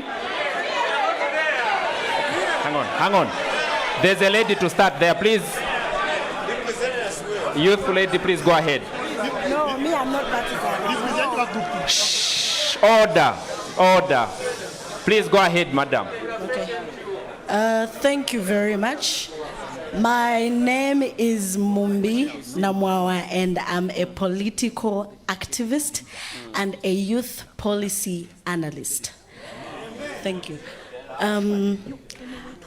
My question is, first, before I ask the question, I would like to, I don't know if I would call it sanction, if it's too much of a word, our parliamentarians, because when you stand in front of the people, you need to speak for the people. I am saying this because I feel offended as a young citizen with an interest in politics, an area member of parliament to tell me I do not have to tell him how he arranges his work.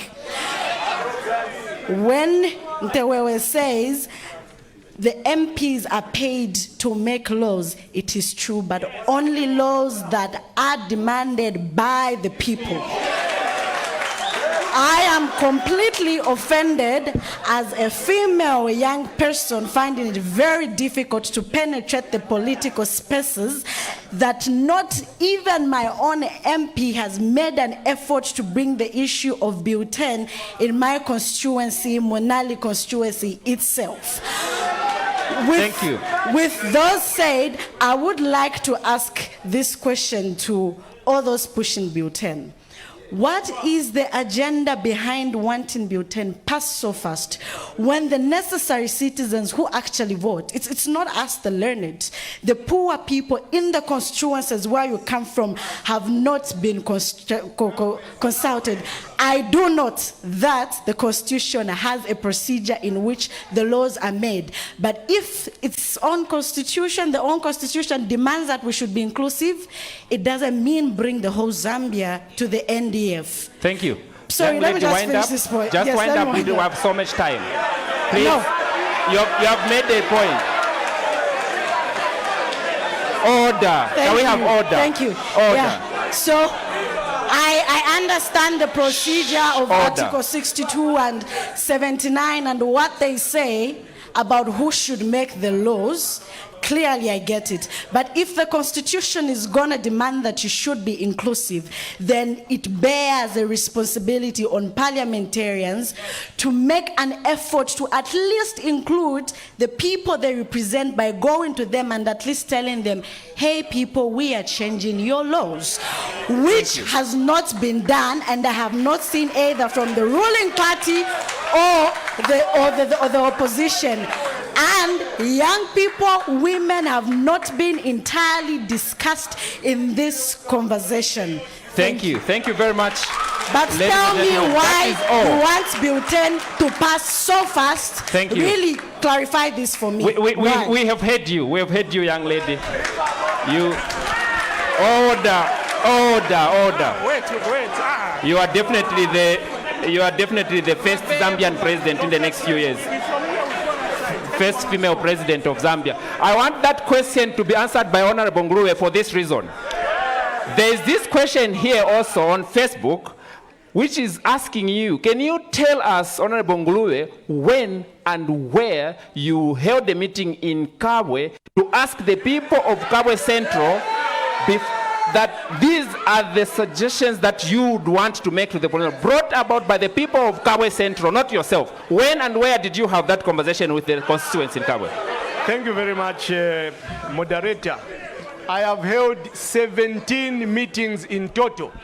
Not now, but before. I am saying, before we went to NDF, I had 6 meetings. When Bill number 10 came out, I held 11 meetings in Kabwe Central. If you want, you can go to Misuku Lodge, 3 seasons. You can go to Katondo School, you can go to Kafulama, you can go to Seagate, Kaputula. You can go everywhere. I have the full support of the people of Kabwe Central, the majority. Hold on. Thank you. Honorable Nguruwe is saying the people of Kabwe Central have told him that we want Bill 10, in other words. Now, I would like to get another question from that angle, but before we proceed, Ms. Linda Kasonde, what happens if this bill goes through? Because you went to court and your petition against Bill 10 was thrown out. What next for you should Bill 10 go through in Parliament and enacted into law? Honorable Nguruwe, please pass Ms. Kasonde the microphone.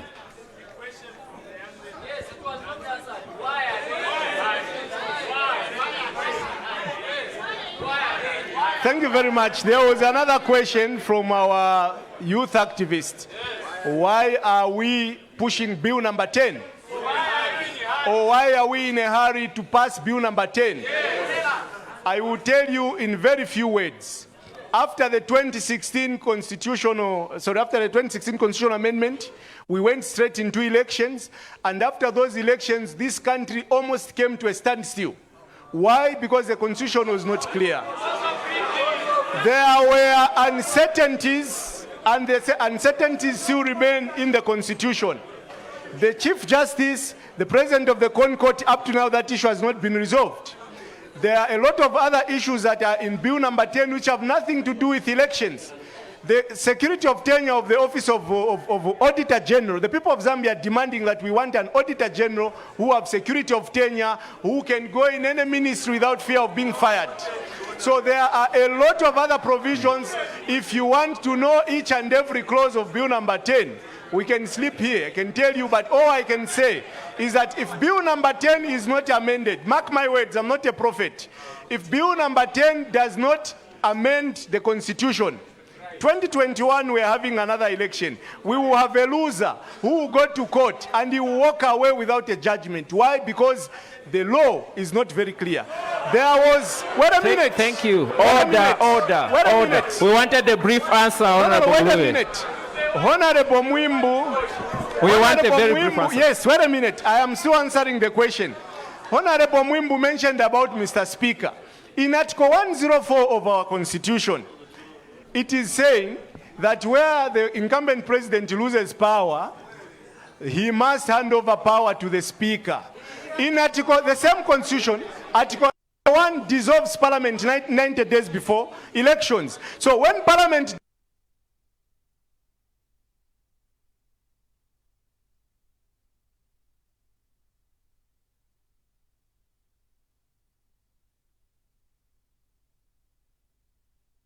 Order.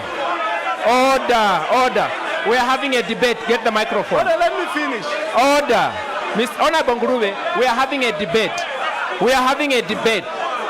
Honorable Mwimbu, I want you to take just 2 minutes and clarify. Thank you very much. Thank you very much. You can be seated, Honorable, for the sake of the cameras. I just want to rebut a very misleading statement from Honorable Ngurube. Honorable Ngurube, you should realize that in the current Constitution, the Auditor General has security of tenure. In the current Constitution. 2, the Speaker of the National Assembly remains in office until another Speaker is elected. That is what the law says. There is nowhere. Shall we have order, please? Order. Honorable Ngurube, you have your time. You will have your time. There is nowhere in the Constitution where it says. There is nowhere in the Constitution where it says that immediately the Parliament is dissolved, the Speaker is dissolved. That is not correct. That's not what the law of this country says. Order. Thank you. We are making progress. Ms. Kasonde, there was a question. Honorable, let's make progress. Let's make progress. You may double up the question when we come back from the people. I'll give you an opportunity. Yeah, but 1 minute, Mr. Moderator. Honorable Mwimbu and myself are lawyers. Me have cited Article 81. Can you also cite one provision? We have a constitution in front of us. Honorable Mwimbu is a lawyer, I'm a lawyer. I've cited Article 81 and 104. Let him also cite... Order. We will not Let make him progress. also cite one provision. We will not make progress. Let us make progress. Put the constitution down. Honorable member. Thank you. Order, ladies and gentlemen. Order. Shh. Order. There's Ms. Kasonde on the floor. She would like to tell us now what is the position of Chapter 1 Foundation in an event that Bill 10 goes through to be enacted. Firstly, I'd just like to remind all MPs that we have a history of successive governments trying to punish people by enacting laws in their own self-interest. And I'll give you the example of the theft of motor vehicle being a non-bailable offense. The first person who was arrested for that offense was the very person who pushed it. So I think people should think about what the consequences of this bill will be. In respect to what Chapter 1's position will be if the bill passes, we intend to continue our legal battle in the courts and seek remedy from there. Thank you. Thank you.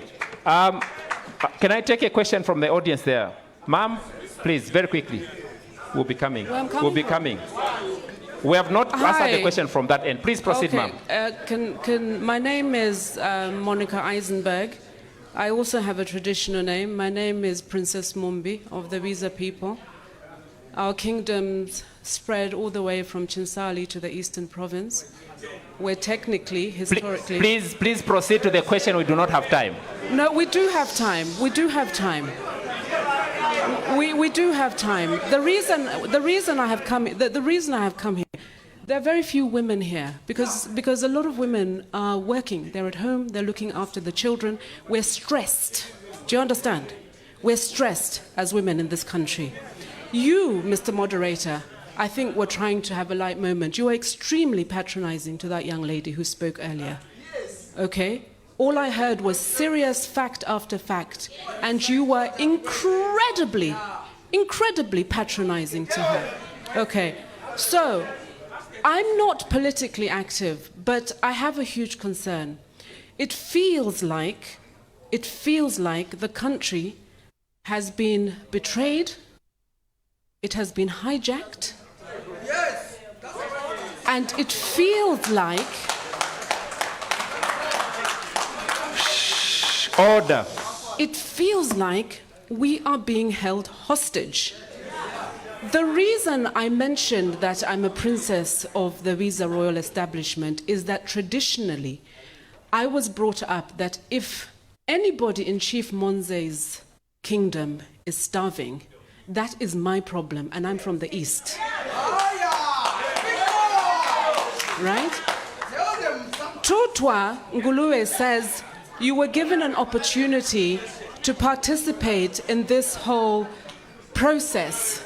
From what I've heard here, the reason I came here, because I'm so confused, I don't understand. The reason I came here is I really wanted to understand what this is about. Now, I'm reasonably educated, and this is an incredibly complicated issue.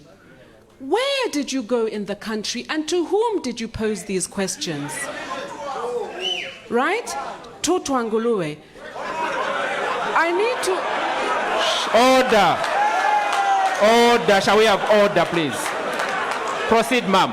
Thank you. Proceed. I'm so sorry. I'm not engaged. And the reason I'm asking is that I'm not saying that I am speaking on behalf of the royal establishments in this country.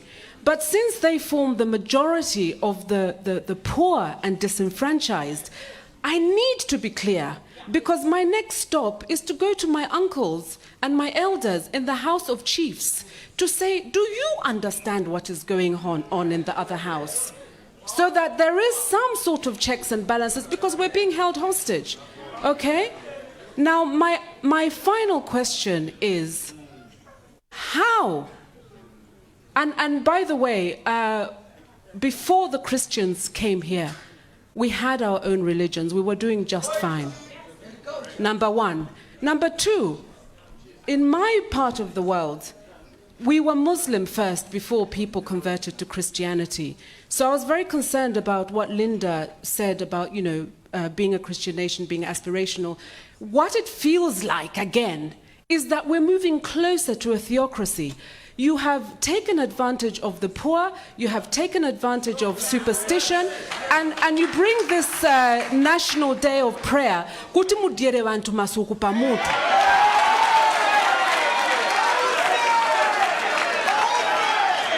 Because what is going on is not Christian. It's not Christian. No, don't. Tutwa, you were talking about, if you don't like me, you took time, right? So listen. Ma'am, order, hold on. Final question. Order, shall we have order, please? Final question. So does it mean that if this bill goes through and I'm talking to people and I say, our ancestors are not pleased with this, well, the Christians now come to me and say, no, she's an ancestor worshipper, let's arrest her and so on. But my final question, please, Mr. Mwimbu, Honorable Mwimbu, Linda, and Mr. State Counsel, how can we get rid of this thing immediately? Thank you.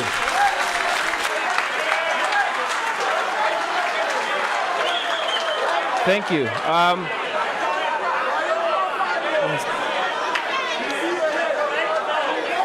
Order. Shall we have order, please? Shall we have order? Bring the microphone here in the center. We want to take a question from another lady to send a clear message. We are not here to patronize the women. State Council. Order. We are coming. Order. State Council. Order. We are coming. State Council. The lady there was asking a question. I think maybe you might want to answer it. No, that to you it was a comment, but the question was to those that are opposing the question. How are you going to make sure that this bill is gotten rid of? That's the question immediately. State Council. The answer is very simple. Answer is very simple. People power. That's all what you need. Okay. Just mobilize the people and make it known that the people are against it. You know, because the ultimate authority lies with the people. Now, if the people remain quiet, that's why I'm very impressed about the attendance this evening. And at least it shows the seriousness that the people are attaching. And I can see that we are now almost going on to 22 hours, and everybody is still seated. And that goes to show the importance. That shows the importance of this particular issue. Now, one of the issues you need to understand is that somebody is a president because the people of Zambia said so. Okay? So, just like you have the power to put somebody in power, you also have the power to, yeah. So, we have the power. The question is, are we ready to use it? Thank you. Thank you. Before we get back to the audience, Honorable Koplande, correct me if I'm wrong. There's a question here. Your select committee has recommended that MPs should be remunerated for the full 5-year term even when National Assembly is dissolved. Is this correct? If so, why? Does Zambia have the money to afford to pay MPs who are not in office? Parliament, in effect,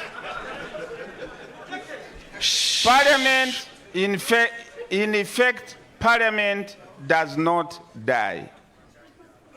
Parliament goes into hibernation and is standing by for recall at any point in case of emergency by the President.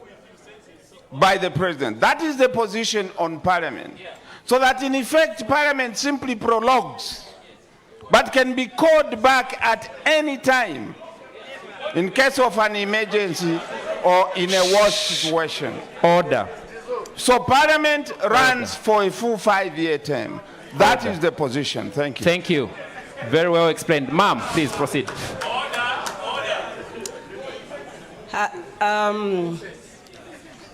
My name is Honorable Gertrude Mwambwa Mulumemui Imenda.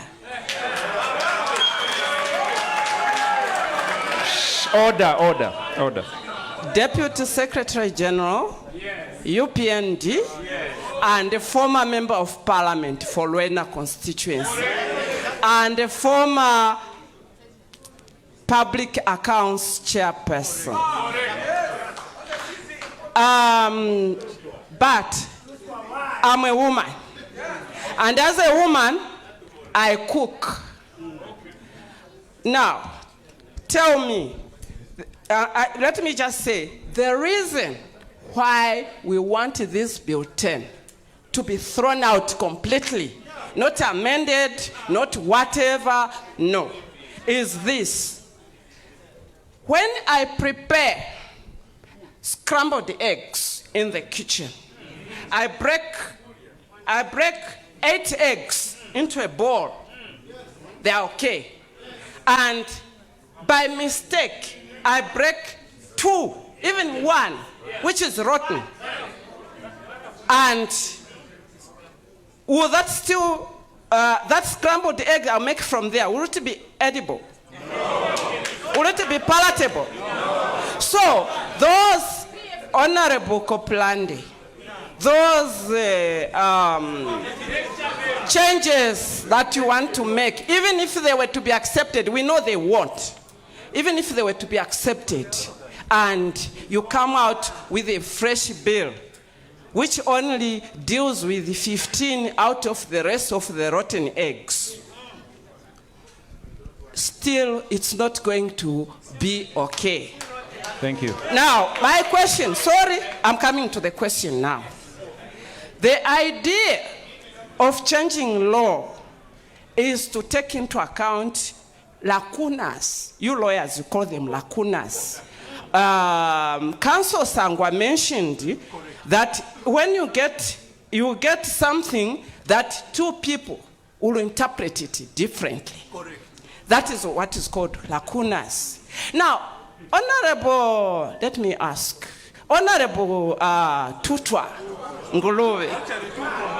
Honorable Tutwa Nguluve. Now, tell me, what lacunas are there in reintroduction of deputy ministers? What lacunas are there in the coalition government whereby somebody who has got 49% go to somebody who has got 3%, which means 97% have rejected him, and then you want to come and make him form government. 97% have rejected, but you get him to go and add to the person who has got 49%. What lacunas are you curing in this bill? Thank you. Thank you very much, ma'am. Honorable Ngurue, when you are answering that, hold on. Hold your fire, sir. Just order. Shall we have order? Honorable Ngurue, when you are answering that question, get the microphone. There's another question which you should double up on. Can you tell the Zambian people how you, the PF, are going to adhere to the newly proposed constitution when you have brutally raped the constitution by allowing ministers to stay in office and you are allowing them to refuse to pay back? Yeah, thank you so much, Honorable Deputy SG for the UPND for the well-crafted questions. Deputy ministers have been rejected by all the stakeholders that submitted on Bill number 10, including the committee itself. So let's shelve the deputy ministers, throw them away. There will be no deputy ministers, and I can assure you, speaking on behalf of my political party, we do not support the provision on deputy ministers. On the issues of the lacunas, I will give you an example of one article, Article 81. Article 81 of the Constitution speaks 5 different languages. Number 1, it says the life of Parliament shall be 5 years. The same article says Parliament shall dissolve 90 days before. The same article says Parliament shall be a lifespan of 5 years from the date members of Parliament are sworn into office. So speaking as we are speaking right now, me, I was sworn into office in September of 2016. We will have elections on the 11th of August 2021. According to Article 81, me, I'll continue as MP up to September because that's the day I was sworn into office. And so we are saying that is an abnormality. Order. It is abnormal. It is abnormal that you can have the life of Parliament going beyond the general election. So we are saying, whether you people like these proposals or not, the issue is the Constitution has problems. I agree with Honorable Jack Mwimbu. I agree with Honorable Jack Mwimbu when he says that there are concerns. They do agree as UPND that this constitution has problems. What they don't just agree with is the process. But you will agree with me also that in Article 79, the only article that talks about amendment of a constitution, it does not even talk about going around the country. It does not even talk about the select committee. It is not even talking. So the process, according to Article 79, starts and ends in Parliament. So we are saying. Order. Shall we have order, please? Order. Order. He has the floor. Let him explain. We are saying that Bill number 10, with almost all those clauses that people are saying just withdraw, there are a lot of other clauses that have nothing to do with what the people want us to do. And I also want to say, in this vein, if the people of Zambia do not want us to be changing the constitution as and when a problem arises, let us also amend the constitution to include in the constitution that we should not be changing the constitution, because for as long as Article 79 remains limitless, then the need to amend the constitution will arise. And then also, order. You, the people of Zambia, Order, please. Proceed. We, the people of Zambia, in Article 60 and 61 of the Constitution, you have created a body, a group of people you elect directly to make laws for us. So if you are saying that the Constitution should not be amended, then what job, or any other law should not be amended, what job will Parliament be doing? So it's up to you, the people of Zambia, to define these provisions so that it's clear. We should not use common sense. We should not use emotions and feelings as I'm seeing in this house. We should not use guesswork. The law must be clear. We must pass a law that actually talks about how a constitution must be amended. If we don't do so, the process will remain very provocative, as you can see. And I know also I want to answer one other part of the question on the deputy minister, the ministers that remained in office. The Constitution, if you look at the judgment that came from the Constitutional Court, the judgment itself on page number 67 says, Article 116 and 117 of the Constitution have double meanings. The Court itself, they're saying it's capable of being read either way. So we want... Order. Please. Wait a minute, I am not in class. Okay? Yes. Order. My lecturer, yes, he remains Do my not lecturer. worry about the running commentaries, Honorable. Please proceed with your debate. I am telling you that the reading culture of this country, for as long as it remains at 3%, we will have a problem. Let us look at what the court said. The court did not say... The court did not say when will that money be paid.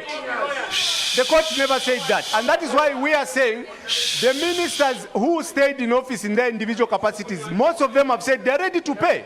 But to whom will the money be paid? We heard, listen. Order,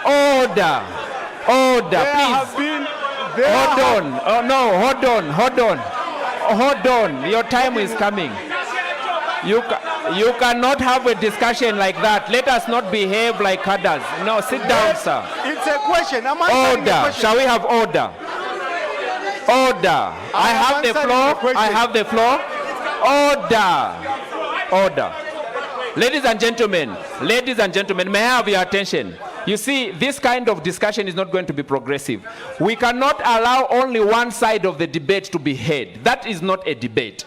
If people who are proposing Bill 10 would like to make a comment and explain why they want Bill 10 to proceed, please allow them to say so. That is the essence of a debate. Order, madam, order. I have the floor. Honorable Ngurube, you have the floor. Please, please proceed. Let me wind up my question. There is a judgment of the court. There is a judgment of the Constitutional Court which stated that the ministers who stayed in office must pay back. And the ministers went back to court, and the court dealt with those issues. Right now, the only issue that remains to be dealt with, in my view, because you asked me, you're asking for my personal opinion, the only issue is when will the money be paid, number one. Number two, there is a letter. I saw a letter that came from a private law firm asking that the ministers should go and pay to that particular law firm. And the former ministers have said, no. We would rather, if the money will be paid, let it be paid in a government account. Okay? Hold on, State Council. Let me finish. State Council, hold on. The position given by the Minister of Justice. Order. There was a ministerial statement in the House in Parliament, and the Minister of Justice gave a statement to the country. And he has clearly stated that the former ministers are ready to pay. So now the question is, do I speak on their behalf? The answer is no. So I leave everything to you, and then all I can simply say is that the former ministers are ready to pay back to the people of Zambia, but they have objected to pay the money to a private law firm. The money would rather go in a government account. The money would rather go back to the people of Zambia. Thank you. It's a debate we are having. Before we get to that, the gentleman, it's a debate we are having. State Council, can you respond very quickly? Why should the money go to that particular private law firm? I argue the case to do with the ministers. Please speak up so people at the back can hear you. Yeah, So. I started that case, I think, when Linda was president of LAS. We commenced that action on behalf of LAS. And we specifically asked to say the people that have stayed in beyond their mandate should pay back the money to the state. Now, the ministers tried to make all the maneuvers to have the judgment reversed. They failed. Then there were comments to say, oh, where do we pay, and so forth. Now, we initiated that, as the normal practice is, when you are the lawyer on record, the matter is in court, money is paid to you. That is the... Let me finish. Let me finish. Order. Let me finish. Let me finish. Order. Let me finish. Order. Now, order. We are the lawyers on record. When you have engaged lawyers, correspondence or whatever payment is made from lawyer to lawyer. We wrote a letter because we're hearing these things about saying, no, ministers don't know where to pay. Now, those ministers are represented by their lawyers. I drafted a letter and sent it to their lawyers and said, can you tell your clients to pay this money into our account? When it is received, we will send the money to the state. Okay? That is what we did. And we copied the letter to the Attorney General to tell us which account of government we should remit these funds to. Okay? I mean, the suggestion is that we wouldn't chew the money anyway, because if that's not the kind of money you chew, even if you wanted to chew anyway. But the point is this. To this day, what he's saying is news to me. I've never received a response to that letter. There's never been a response. In any case, to make it very simple, these ministers, they know where they account these monies were coming from. What stops them from transferring money where the money came from, if they really want to pay? Okay? Now, can I just take advantage of one thing and say this thing?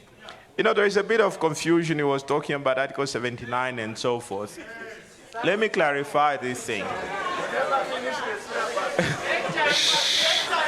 Wind up, State Council. Wind up, State Council. You see, there is a difference between making a constitution and amending a constitution.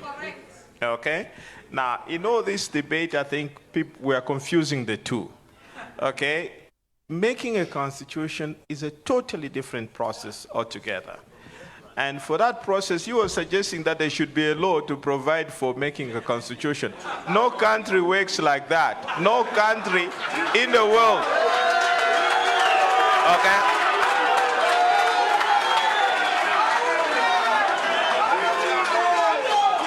You will not find anywhere in the world where there is a law to provide for the making of a constitution. Because the idea is that when you make your constitution, it's the foundation of your government. It's not something you change as and when you feel like. No, the assumption is that once you make it for good. What you can only do is to amend it. Okay? That is why Article 79 comes in. Now, you cannot therefore make a law to provide for amendment for the making of the Constitution. No. The making of a Constitution is the people's responsibility. That is why there is no law that provides for it. So when a decision is made to make a new constitution, you have to find a consensus on how you can go about making that. Okay? Thank you. Not what is being suggested here. Thank you, State Council. Let me stop there because other people have to say something. Thank you. Honorable Copeland, I was actually coming to ask you a question before you proceed. No, let me just comment on this. Let me comment on this. It is not possible in Zambia to make a constitution. Why? Excuse me. We already have a constitution. All that we can do to the constitution is to amend it. Period. And that is where Article 79 of the Constitution only gives the mandate to Parliament to amend the Constitution. So I'm afraid I am having difficulty here that anyone can suggest that in Zambia we should start making a constitution. We can't make a constitution. We can only amend it. Thank you, Honorable. But I have a question. Order, ladies and gentlemen. Order. Yeah, we are going to the next question addressed to you, Honorable Copeland. Just to mention that ABL 777, this car has been bashed also outside. ABL 7779. Honorable Copeland, the question is this. Are the lacunas in the Constitution beyond the competence of the Constitution Court? Why can't you proceed with the current Constitution, and if there are any lacunas, be addressed by the Constitutional Court? Why do you want to make laws to address the lacunas? Thank you very much. The judiciary has responsibility to interpret the law, not to make the law.